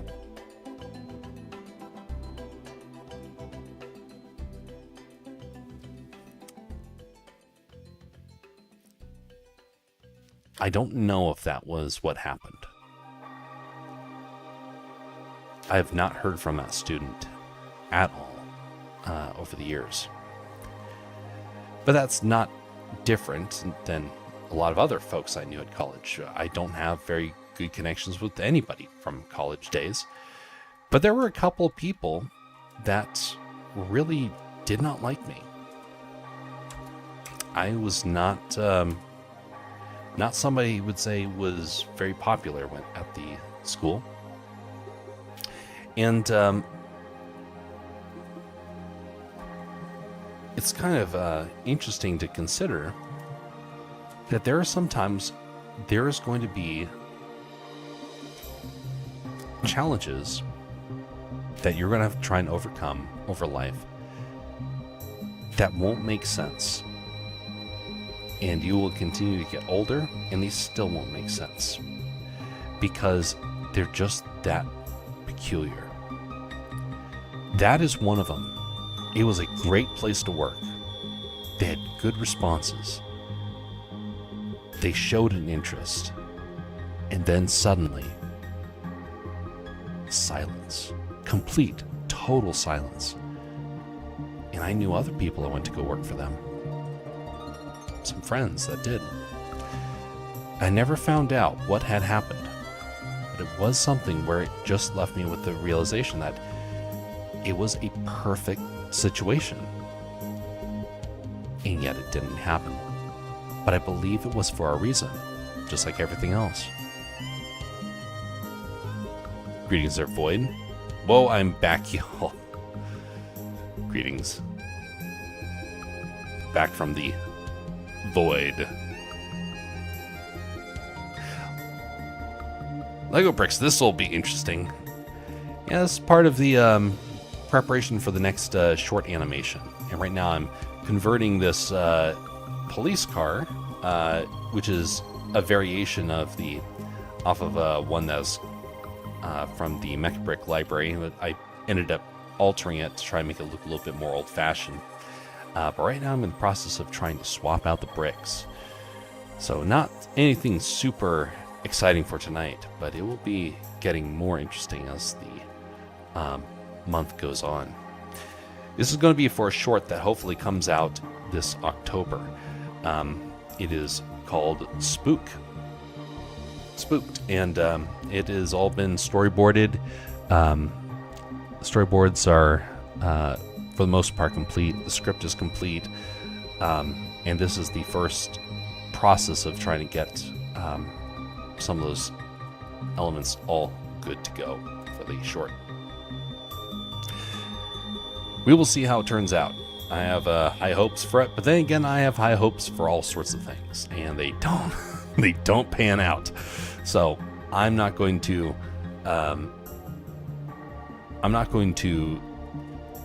pretend like somehow it is all going to be perfect. It is probably going to have all sorts of challenges along the way.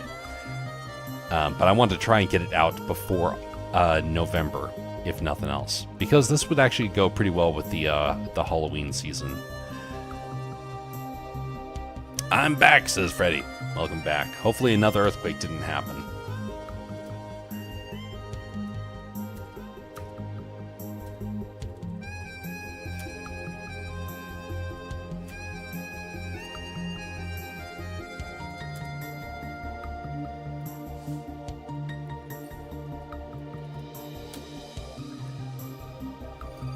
Now, there was a guy that I was going to try and do some of these projects with. He was very good when it came to doing Lego models. He very well could have been become a master builder. He was just that good. But he didn't want to do it, which is understandable. It would be very labor intensive to try and do the meshes for some projects, and not everyone is going to have that freedom of time to be able to pull that off. And so, that being said, I still try and take cues off of how he did things, just because it was so very well done. But I am nowhere near as good as he is. Gonna multitask with lessons because I love art too much. I'm gonna walk the dog. I will be back, I think. All right, Void. Hope the dog is happy with it. No, unfortunately. Indeed.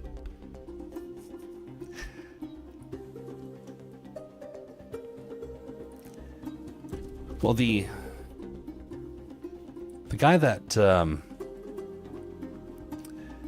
well, there's a couple times where I've tried to work with other folks in the past, and one of the things that I've noticed is that people are going to, people have some very, very busy schedules. And so if anything you do is going to take more than a few hours, most folks really don't have any interest in doing it. And that's fine. I think that there's great potential for people that kind of do some of these projects, but at the same time, I can also realize that there's a lot of people that are probably not going to find anything beneficial about doing stuff like this. Especially when you come out with an episode like once every 4 months. But they come out once every 4 months because I'm a one-man team here. But people don't have an interest in wanting to help out with stuff like this until you have basically a catalog of success. Because a lot of folks, they want to see immediate success. And if it doesn't happen immediately, well, there's not much interest in wanting to try and pull that off. Again, it's not bad that they want to be able to see success. I like to be able to see success, but everything that you do is going to take labor, and you're not going to be able to skip that part, no matter how much you try. 1, 2, 3, 4, 5. I really don't have a 5-piece? Wow. That's really surprising.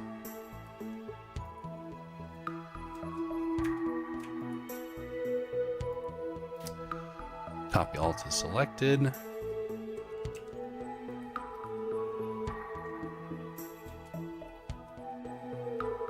Okay.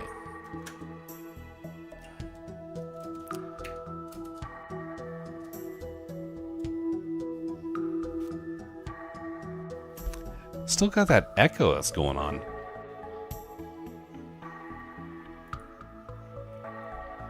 Much appreciated, Tom. How you doing?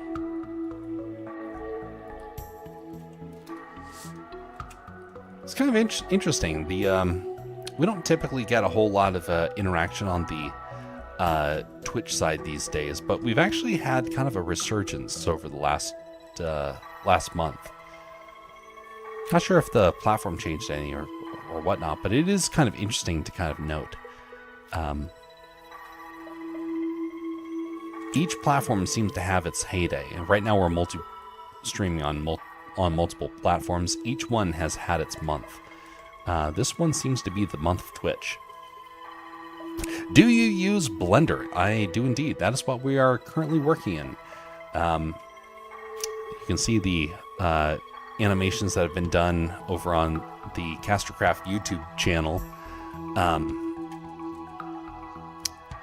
or over here at castercraft.net.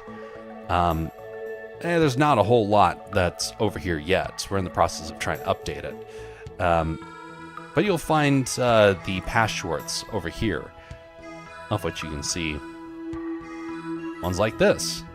Oh, wait, I don't have the audio currently set up. Come over here, and we want this one right here. This is the simple ice water hack that took me from 184 to 123 in just weeks.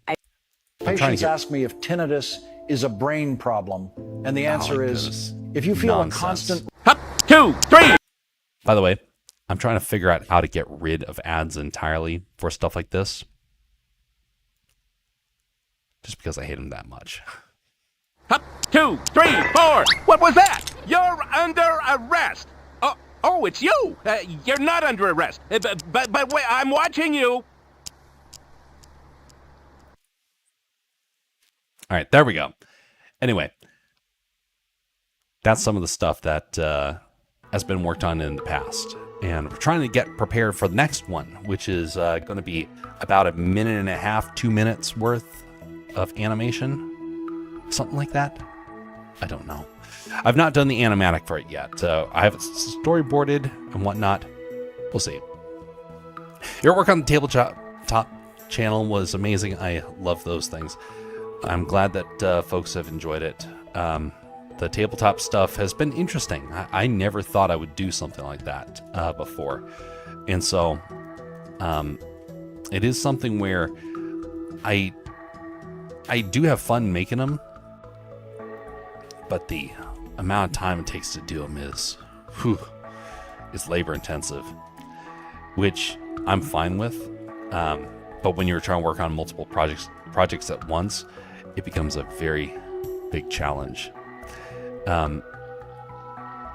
There's supposed to be an update taking place for the stuff with the tabletop, of which we will see how long it actually takes to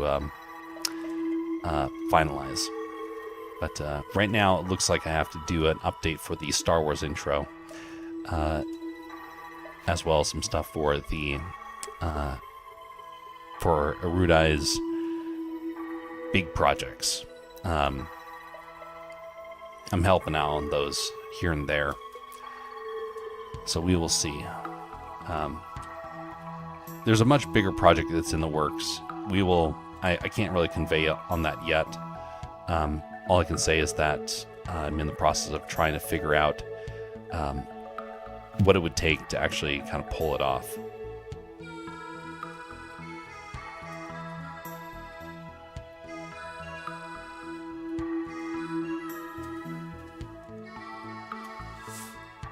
Okay, there we go. Pieces been created. That means we can delete this. And that one doesn't really have a place over here, so we're going to leave it right there because this needs to be added in to the original stuff. Can't wait to see the results. Same here. Same here. By the way, some of the best animation I ever did was for Erudai's channel. Just a second.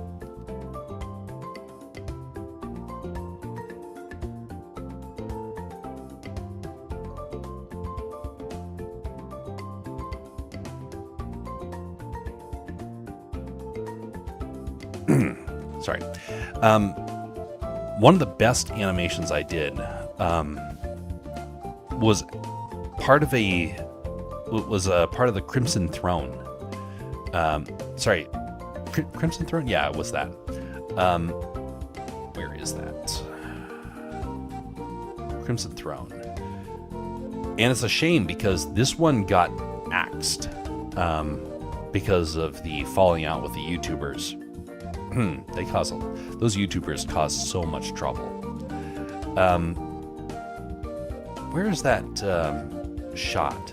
There's like, let's see here. It was. Did I get a preview set up for it? No, I didn't. I guess I can show the preview. Wait a second. Maybe this is it.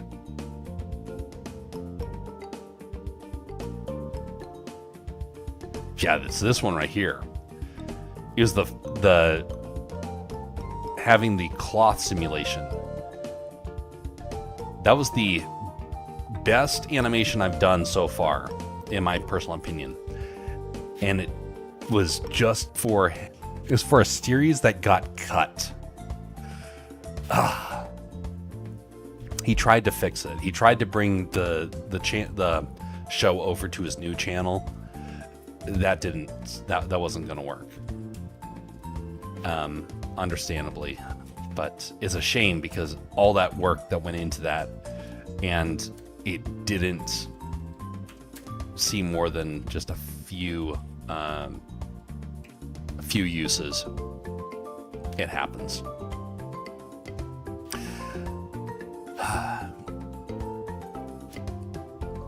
I loved that intro. Yeah, it was a fun one to make. And I was in the process of doing like a fix because there was like a problem with how the thorns were appearing on the walls.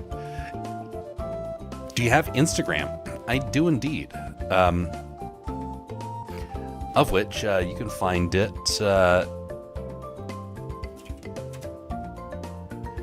Let me scroll down here. Got two ones. One is this one right here, Castercraft Media. This is the stuff that is specifically for this channel. And then there is this one, which is my own personal one. This is, let's see here. These are both of the links there for those that are interested. But anyway, been doing this stuff for a long time at this point. Oh, come on. Why is this glitching on me? There's a couple of really interesting projects that are in the works. One of them is this one. It has, it's going to be coming out towards the end of this month, as far as I can see.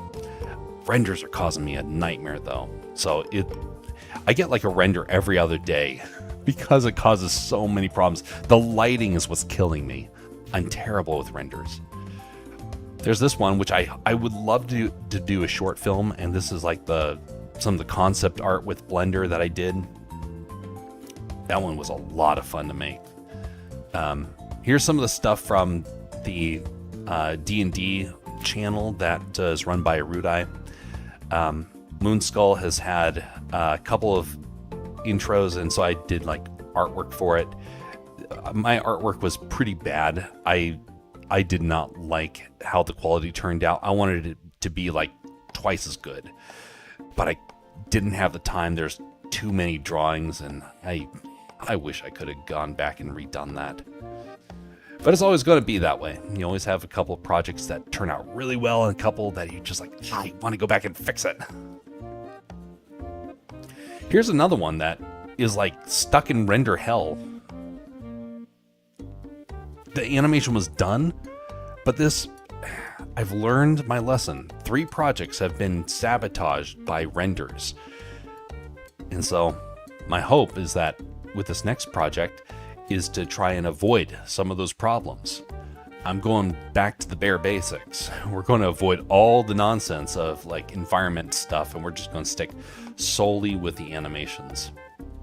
It's going to be, hopefully it'll be really fun and entertaining.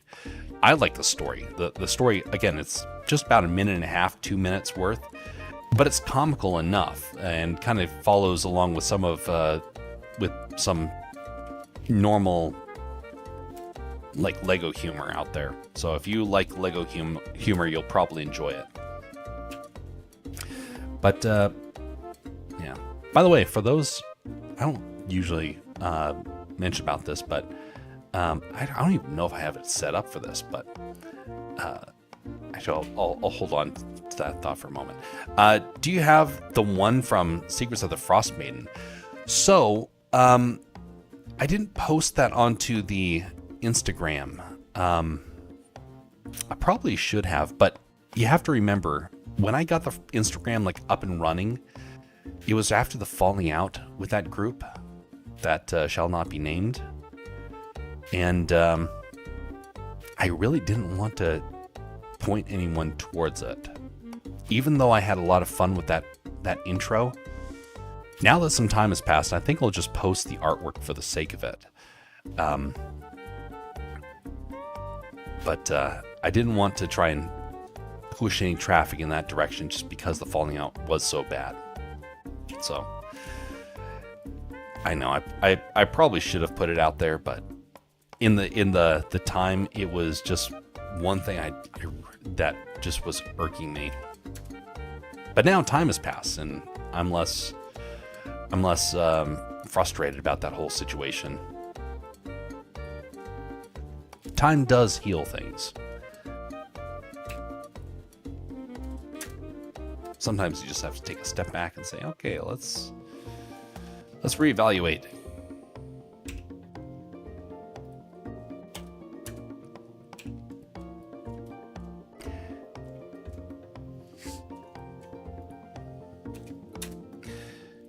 You know, one of the things you are going to start seeing over this next year, and a couple of creators have been mentioning about this before, but the industry is in for a huge shakeup.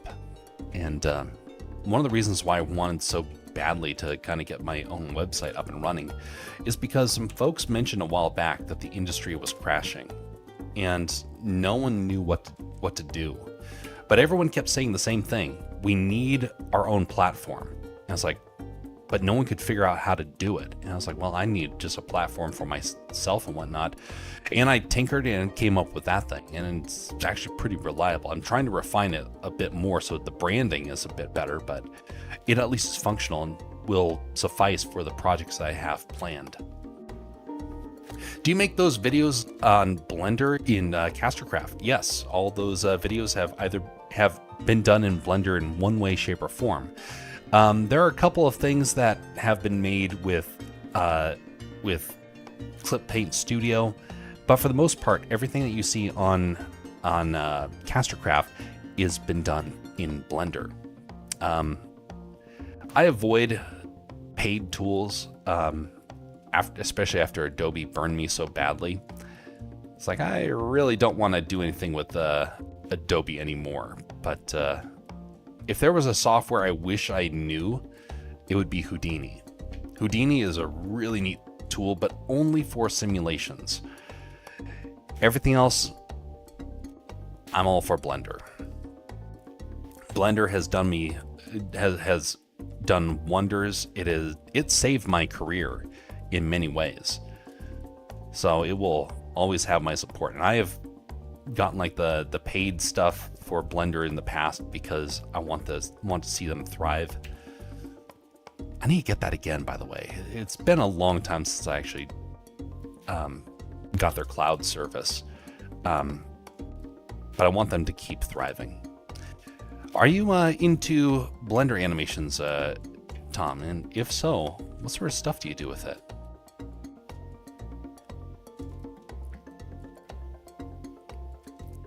Where is this piece? It is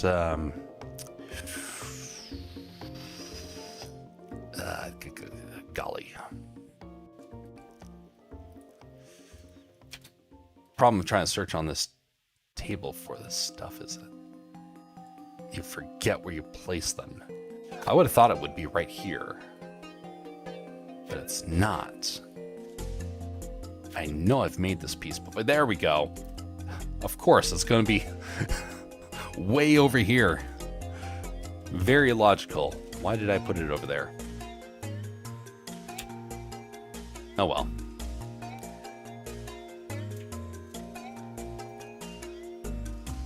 What's that piece? Oh, I recognize.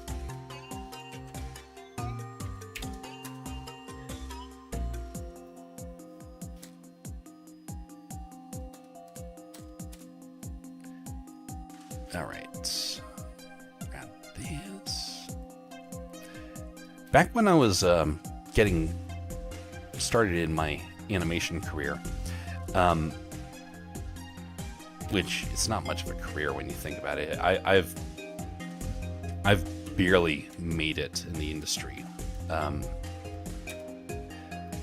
But there was a very crucial moment that when things almost fell apart.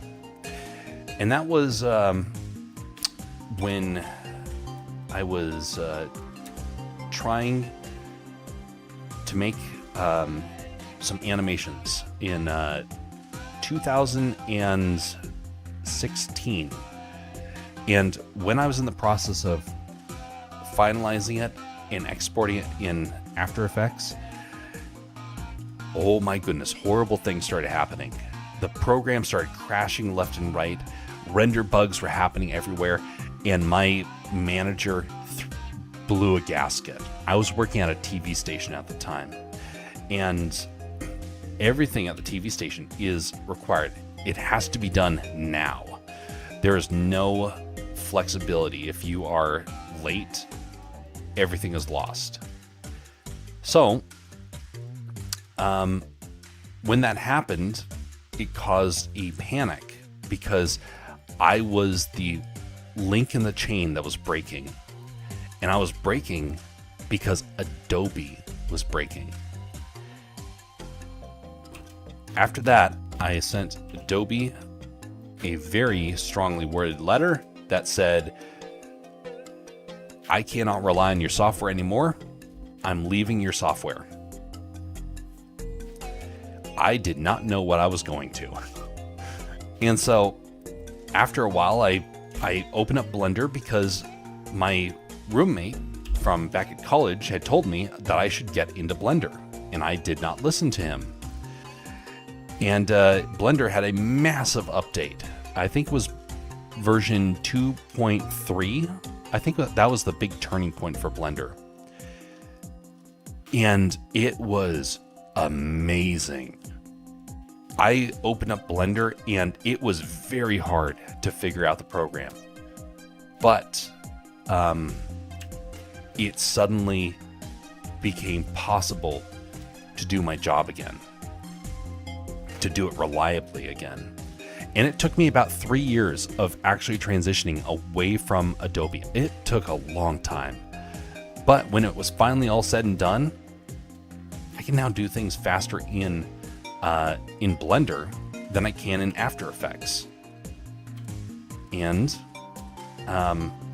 it opened up a massive amount of career opportunities as a result. So, all that to say, Blender will always have I will always have a deep level of gratitude for the work that the folks at Blender have put into their tool.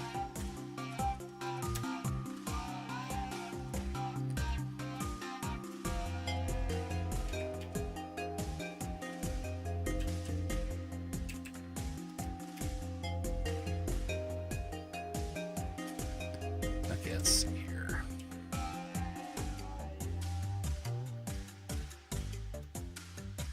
This is a problem with Mechabricks right now.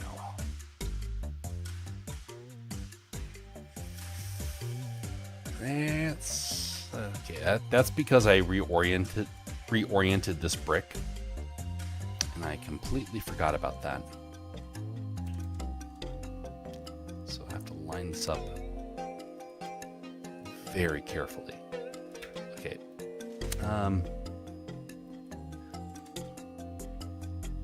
Locally. Let's see. Okay, it's not quite there, but it's very close. Hopefully the other ones are lining up. Time to check. Okay, that one lined up. And those ones lined up. Perfect. Adobe is becoming too strange with their software. Adobe killed their software. They had no remorse when they just flat out destroyed it. And I do believe they destroyed it.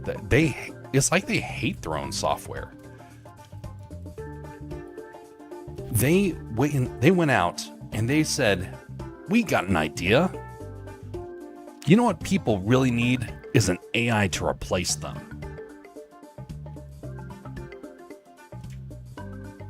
The moment they said that, their company was doomed.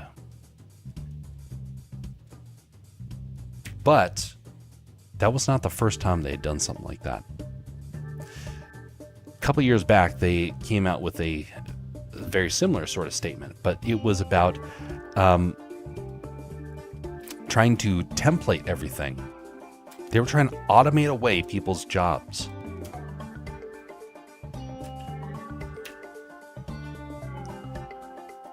And then with those automations and whatnot, their tool became fragile, unstable. It's a shame too, because there's some software in Adobe I love. Audition is truly one of my favorite software that they have. Adobe InDesign is also very good,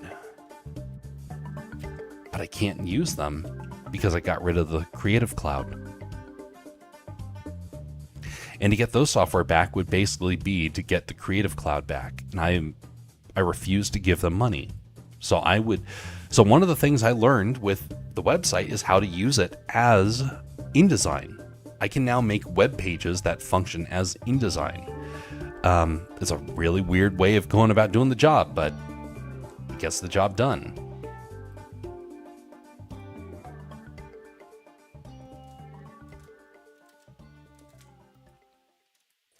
Some really weird pieces in here.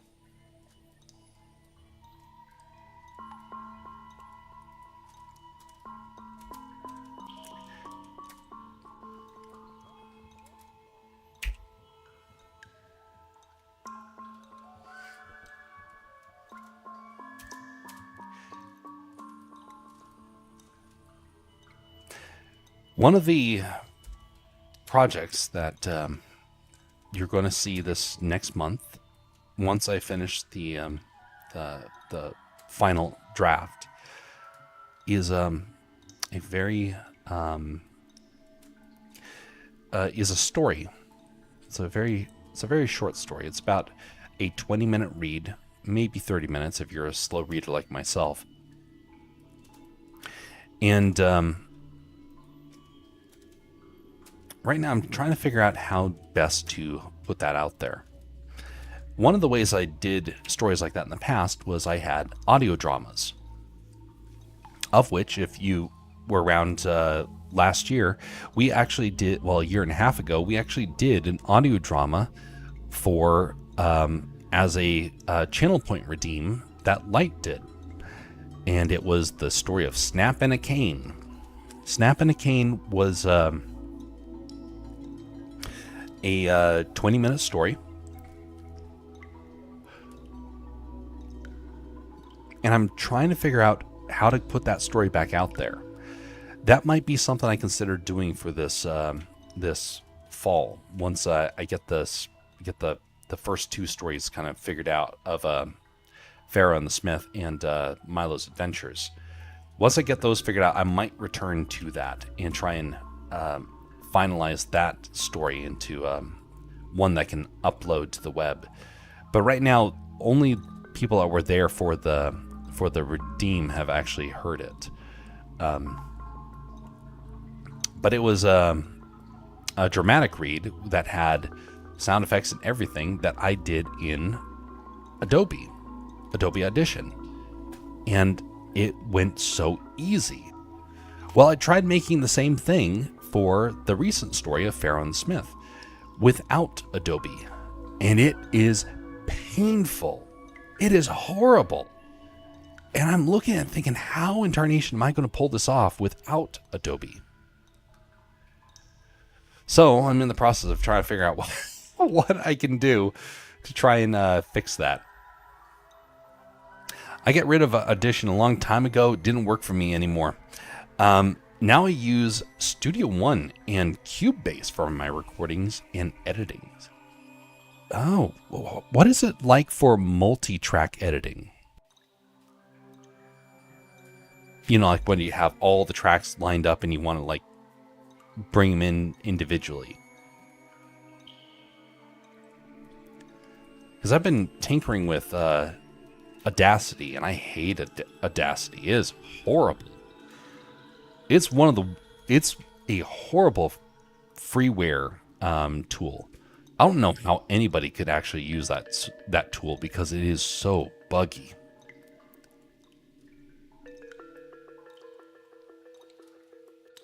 It could be that's designed for like just very specific computers. But for me, the program crashes after just a few minutes, and it will not open up again, and there's nothing you can do to save it.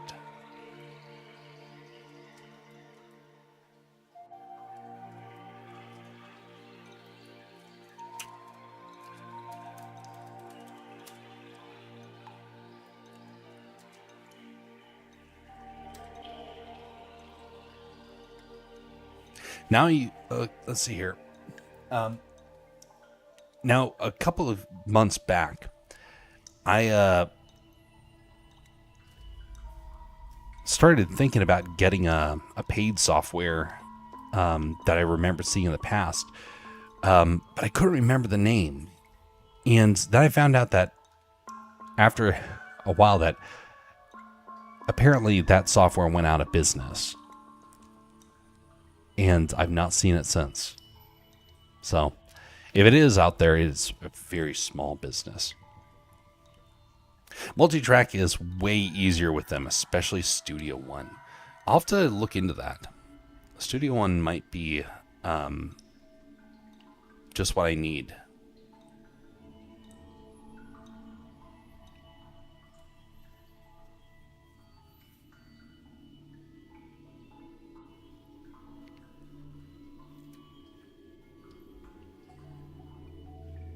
Let me see this. Audacity is good, but only with mono tracking. Yeah, because when I was trying to tinker with it, it was near impossible. And I finally had to just quit on it and say, okay, we'll just do the rest of it in DaVinci Resolve. But DaVinci Resolve is not an audio editor. I'm going to make a note of that. Okay. Studio One.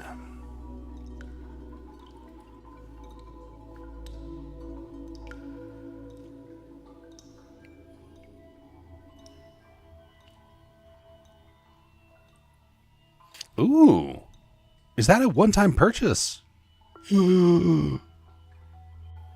What?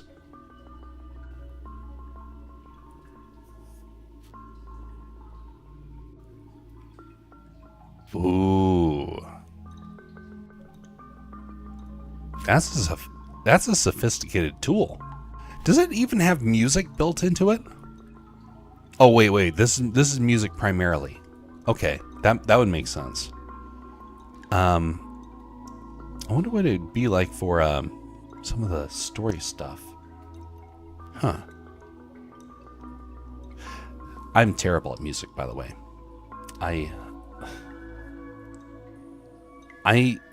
For me, to make music is a very labor-intensive, difficult process.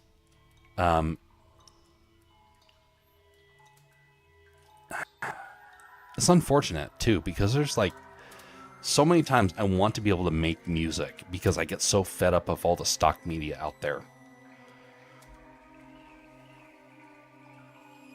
It's all the same repetition. One of the pieces of music that I have needed multiple times over is documentary music. And all the documentary music is heavy metal out there. Or it's just standard guitar. It's I wanted good stuff from the 80s and the 90s where they had cultural music in the background. It was actually pleasant. It felt like you were part of the era that you were looking at the museum. And I've been needing music like that, but nobody has it. It's unfortunate. If I could make music, I would. There's so many things that I would make, but I only have so much bandwidth to be able to practice on stuff, and every time I open up a music software to try and learn stuff, I fail so badly.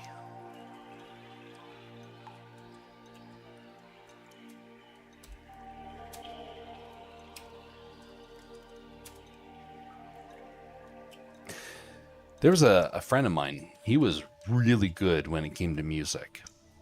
And I was hoping to be able to do projects with him over time, but he ended up becoming very expensive, and he found a very good job, and I was like, well, I'll never be able to afford that. But I did learn a bit from him, and he is somebody that has been like an inspiration for some projects.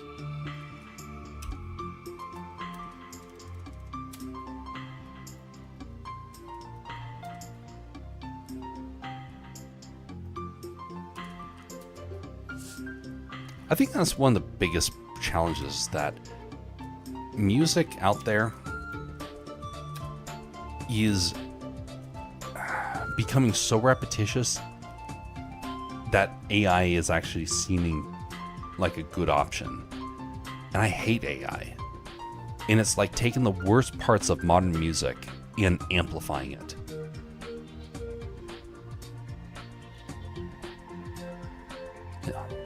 Frustrating. I feel you. That's why many producers commission that work, and that is the reason projects are kind of expensive. Yep. I came across one piece of music that was like really, really good, and it was a total of 1 minute, and I even emailed the guy and said, do you have a longer version of this music? This is so good. And the guy replied with, nope. And I don't really want to make it longer.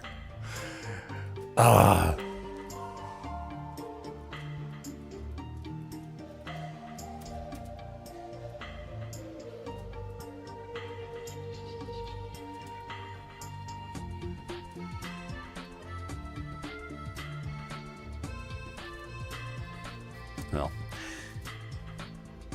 one day I would love to have, well, one day I would really like to make a couple of big projects one day. One of them is Milo's Adventures. Like, it would make a fantastic anime, because I think that would actually be a pretty reasonable way to make it, but it would be super difficult. Another one is a sci-fi story, and that one you guys will probably hear about sometime in the next year. And that's going to be the next big project after Milo, is the sci-fi story. I'm working on it on the side, but it's like here and there, whereas Milo's going to be a very intense sort of writing session to try and finalize stuff. But I can like hear what the world needs to sound like. The world of Milo has to sound like the American West. It has to sound like a combination of a spaghetti western along with the epic sound of James Horner in some of the music he did.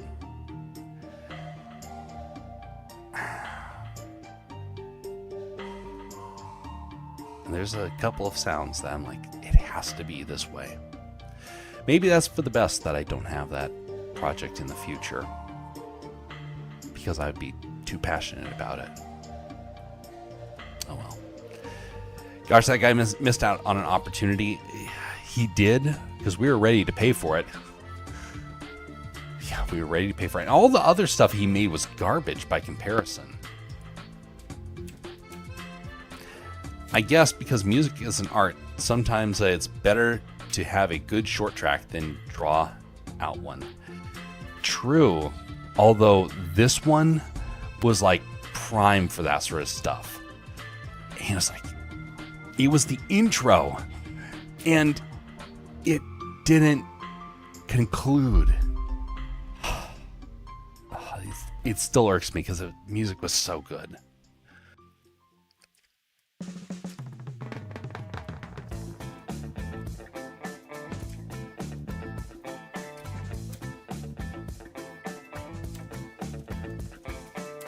maybe one day I'll finally open up a music software and be able to understand how to make it. Or maybe not. Maybe that'll never happen. There's a lot of projects to work on. And you can't do everything by yourself. Even though I kind of...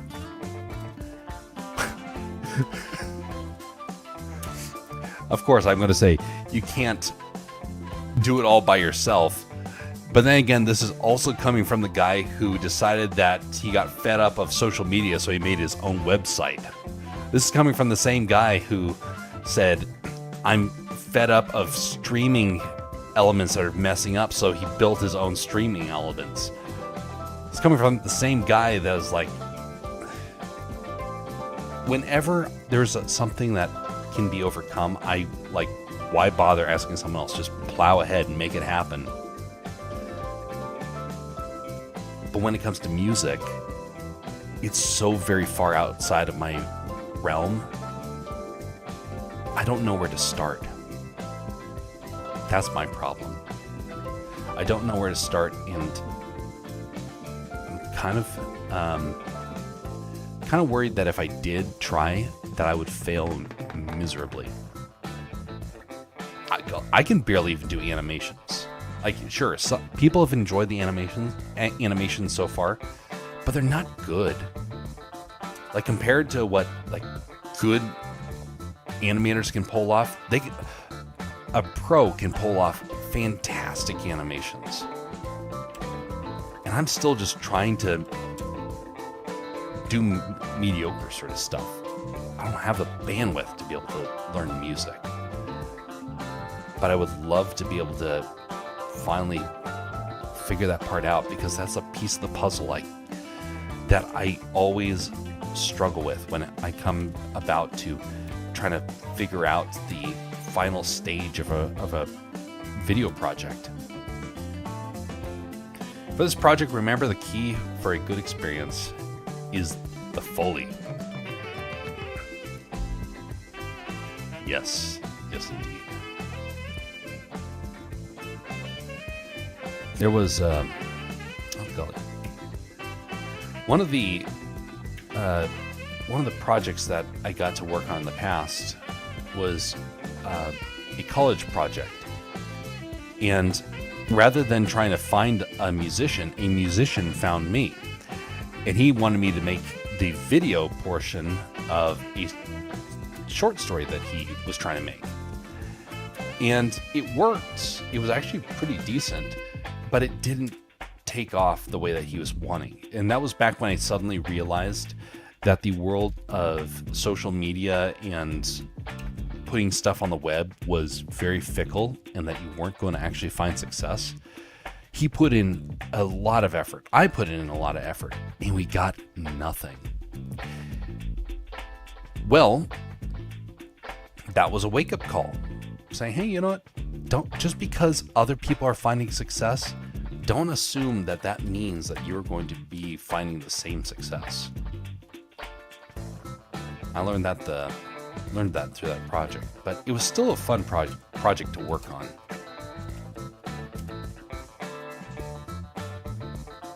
That's the only time I ever worked with a musician that actually did the music for the project.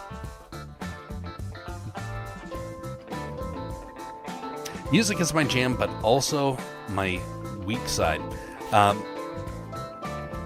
is to make the score. I can edit, mix, and sometimes master, but I'm a musician in formation. Indeed. The one of the projects I remember getting a chance to listen to in the past, is beautiful. And it was a short story that was driven primarily by music. But here's the thing: a lot of small projects all sound the same. They all usually have a piano. They all usually have just a basic guitar, and that's basically it. But the instrument doesn't limit you. It's how it gets played. that changes everything. And there was one project where someone played the piano in such a way that it did not feel like a standard low-budget film. It was a breathtaking piece of music. And I can't remember the project. I still remember the music in my head, but I can't find it.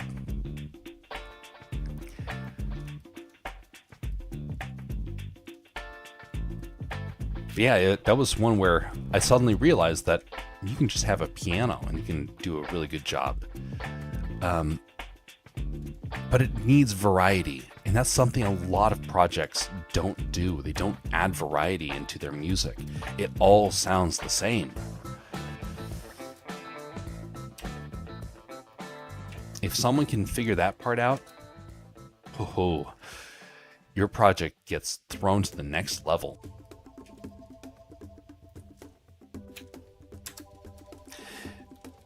One day,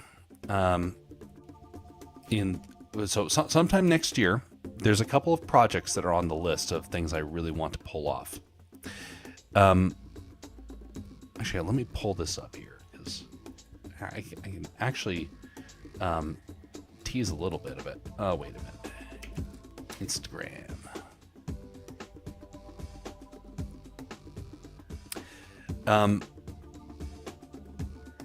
All right, let's see here. Oh yeah, the Lord of the Rings one. Okay, so this is a very short story. But I want the music for this one to be epic. I want it to sound like Howard Shore. Not the same tune. I want it to be something completely different. But I want to have the same sort of orchestral flair to it.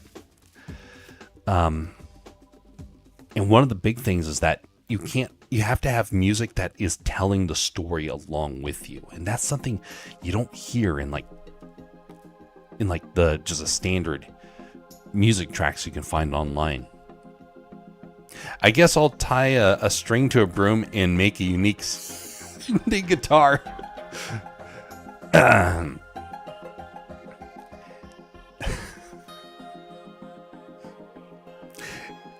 With such an instrument, Bastian, you will sweep the audience off their feet. Oh, golly. Another one is that I really want to find some music for the Lego projects. For some of the short stories, I want to find some music for that.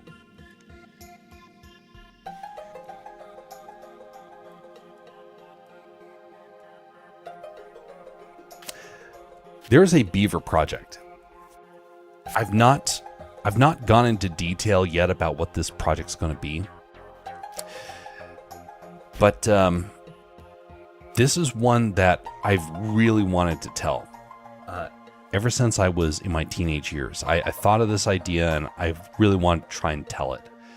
I want it to be kind of like a backwoods sort of musical flair to it.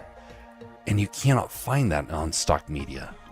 So there's some music I'm going to have to commission, and I do realize that. But I have to know that it's going to be that's going to be able to pull off the emotion. And that's one of the problems is that I can't find a whole lot of people that do that sort of style. I'm sure kind of like how I'm an artist that keeps trying to improve. I just need to find musicians that have that same sort of drive, keep improving, keep wanting to take things to the next level. This one, I want there to be good music for this one too. I want it to sound like the beach. But yeah, there's so many projects, and I hope over this next year to actually start figuring out how to do some of these commissions.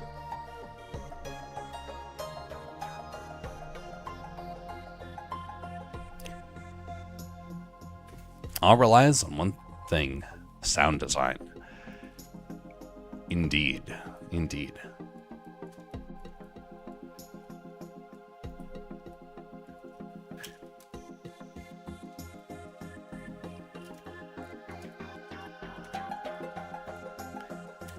back when I was in college, I was having to make a 20-minute documentary. Audio drama. And one of the things I had to do for it was have the sound of wolves howling. And I could not find any wolf sounds. The only wolf sounds that existed in the audio library at the time just sounded like weird dogs. It all sounded horrible. It didn't sound like a wolf at all. And so I waited till the middle of the night. I went over to the recording studio. I looked out both directions before closing the door. And then I sat in front of the mic and I howled for about 15 minutes. And when it's all said and done, I had a recording that was closer to a wolf than the recordings we had of wolves. And I turn around and I look out the window and I see all these students looking at me with just this weird look of disdain. Like, what in tarnation are you doing? Probably thought I was a furry in there. They didn't realize I was trying to do sound design.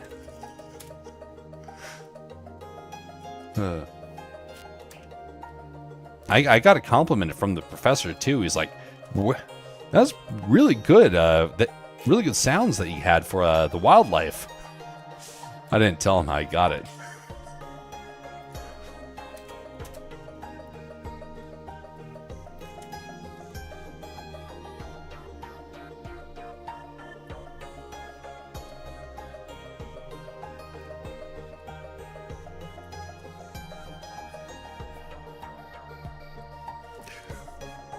That's what you have to do sometimes, yep. Good memories. At least ones like that. There are a lot of memories out there that are not necessarily good memories, but everything has a purpose. Your memory may not be a happy one, but it's a purposeful one. It's up to you to decide whether or not you're going to embrace it. Well, one of the things I learned when I was at college was that media is cutthroat.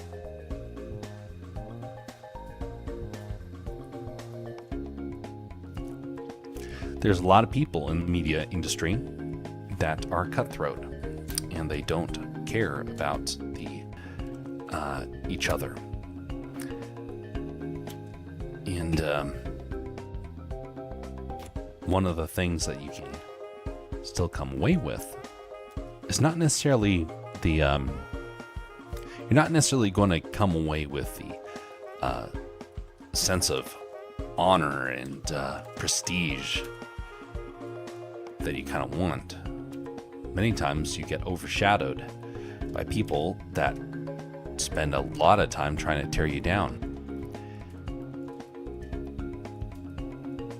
But that stuff is about trying to help strengthen you. That stuff is not wasted. It is designed to teach you, to be able to help you to grow. And I learned the hard way. And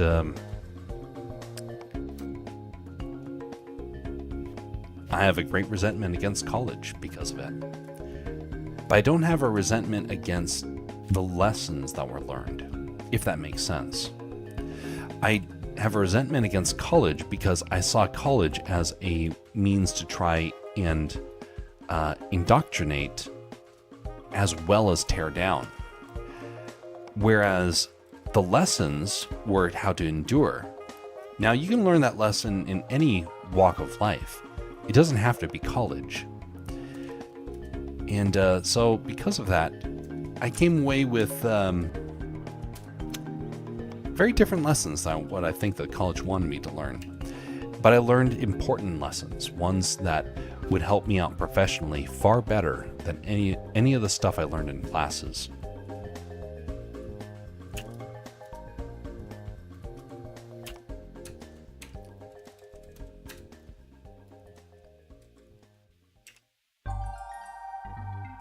Well, there are a lot of pieces in here. The person who did the initial design used a lot of variety. I'm gonna have to bring this to a close because it is 1:45, and I need to rest. Now we're gonna be streaming a lot more. I kind of gave up the streaming on Tuesdays, on Mondays and Tuesdays. Well, I decided to try and pull it off again for today because I need to work on a lot of stuff. And so we're going to be doing this again tomorrow. And the goal is to try and get back to 3 to 4 streams a week. My personal goal is to try and go higher than that, but we will wait and see what the schedule looks like. Because there are some projects that I just cannot stream, like the renders that I actually probably it's too late to get set up for tonight. I'll try and get something set up all the same just because I need to. But let me see if there's... Okay, we don't have anybody on the Twitch and the Rumble side really to do raids with. If you're on one of the platforms of that can be rated, whether it's Twitch or Rumble, could you mention that you're there, and we will add you to a raid. Otherwise, I think we're probably going to be wrapping it up. Otherwise, by the way, one last time I would like to mention, if you found anything of merit, whether it's with the stories, whether it's with the conversation, whether it's with the art, would you consider liking or disliking the stream? That'd be much appreciated, because we got some big projects that are in the works, and honestly, it's going to take quite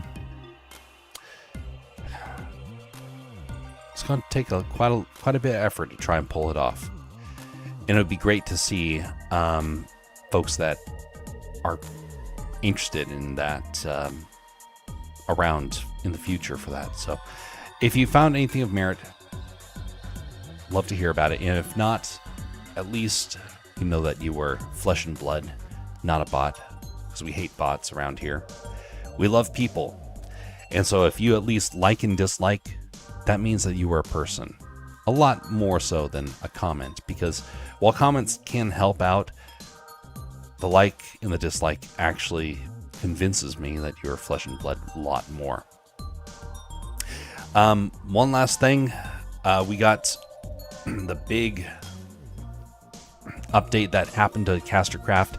You can now have your own accounts on here. They are free, and during each stream, you have the ability to actually get pieces of silver that you can use in these sorts of streams, and that is done in this area here.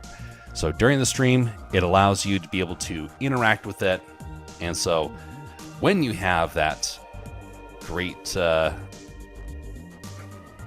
ridiculous account, you have the ability to mention things like this. I've just about had enough of you.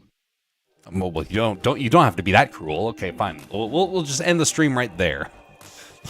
Okay, have a pleasant evening and morning, everybody. Be civil to one another. Freddy, be safe down there with the earthquakes, and hopefully you are able to find some peace while you're down there. I know the aftershocks can be very overwhelming. Rest well, one and all, and we will chat with you next time.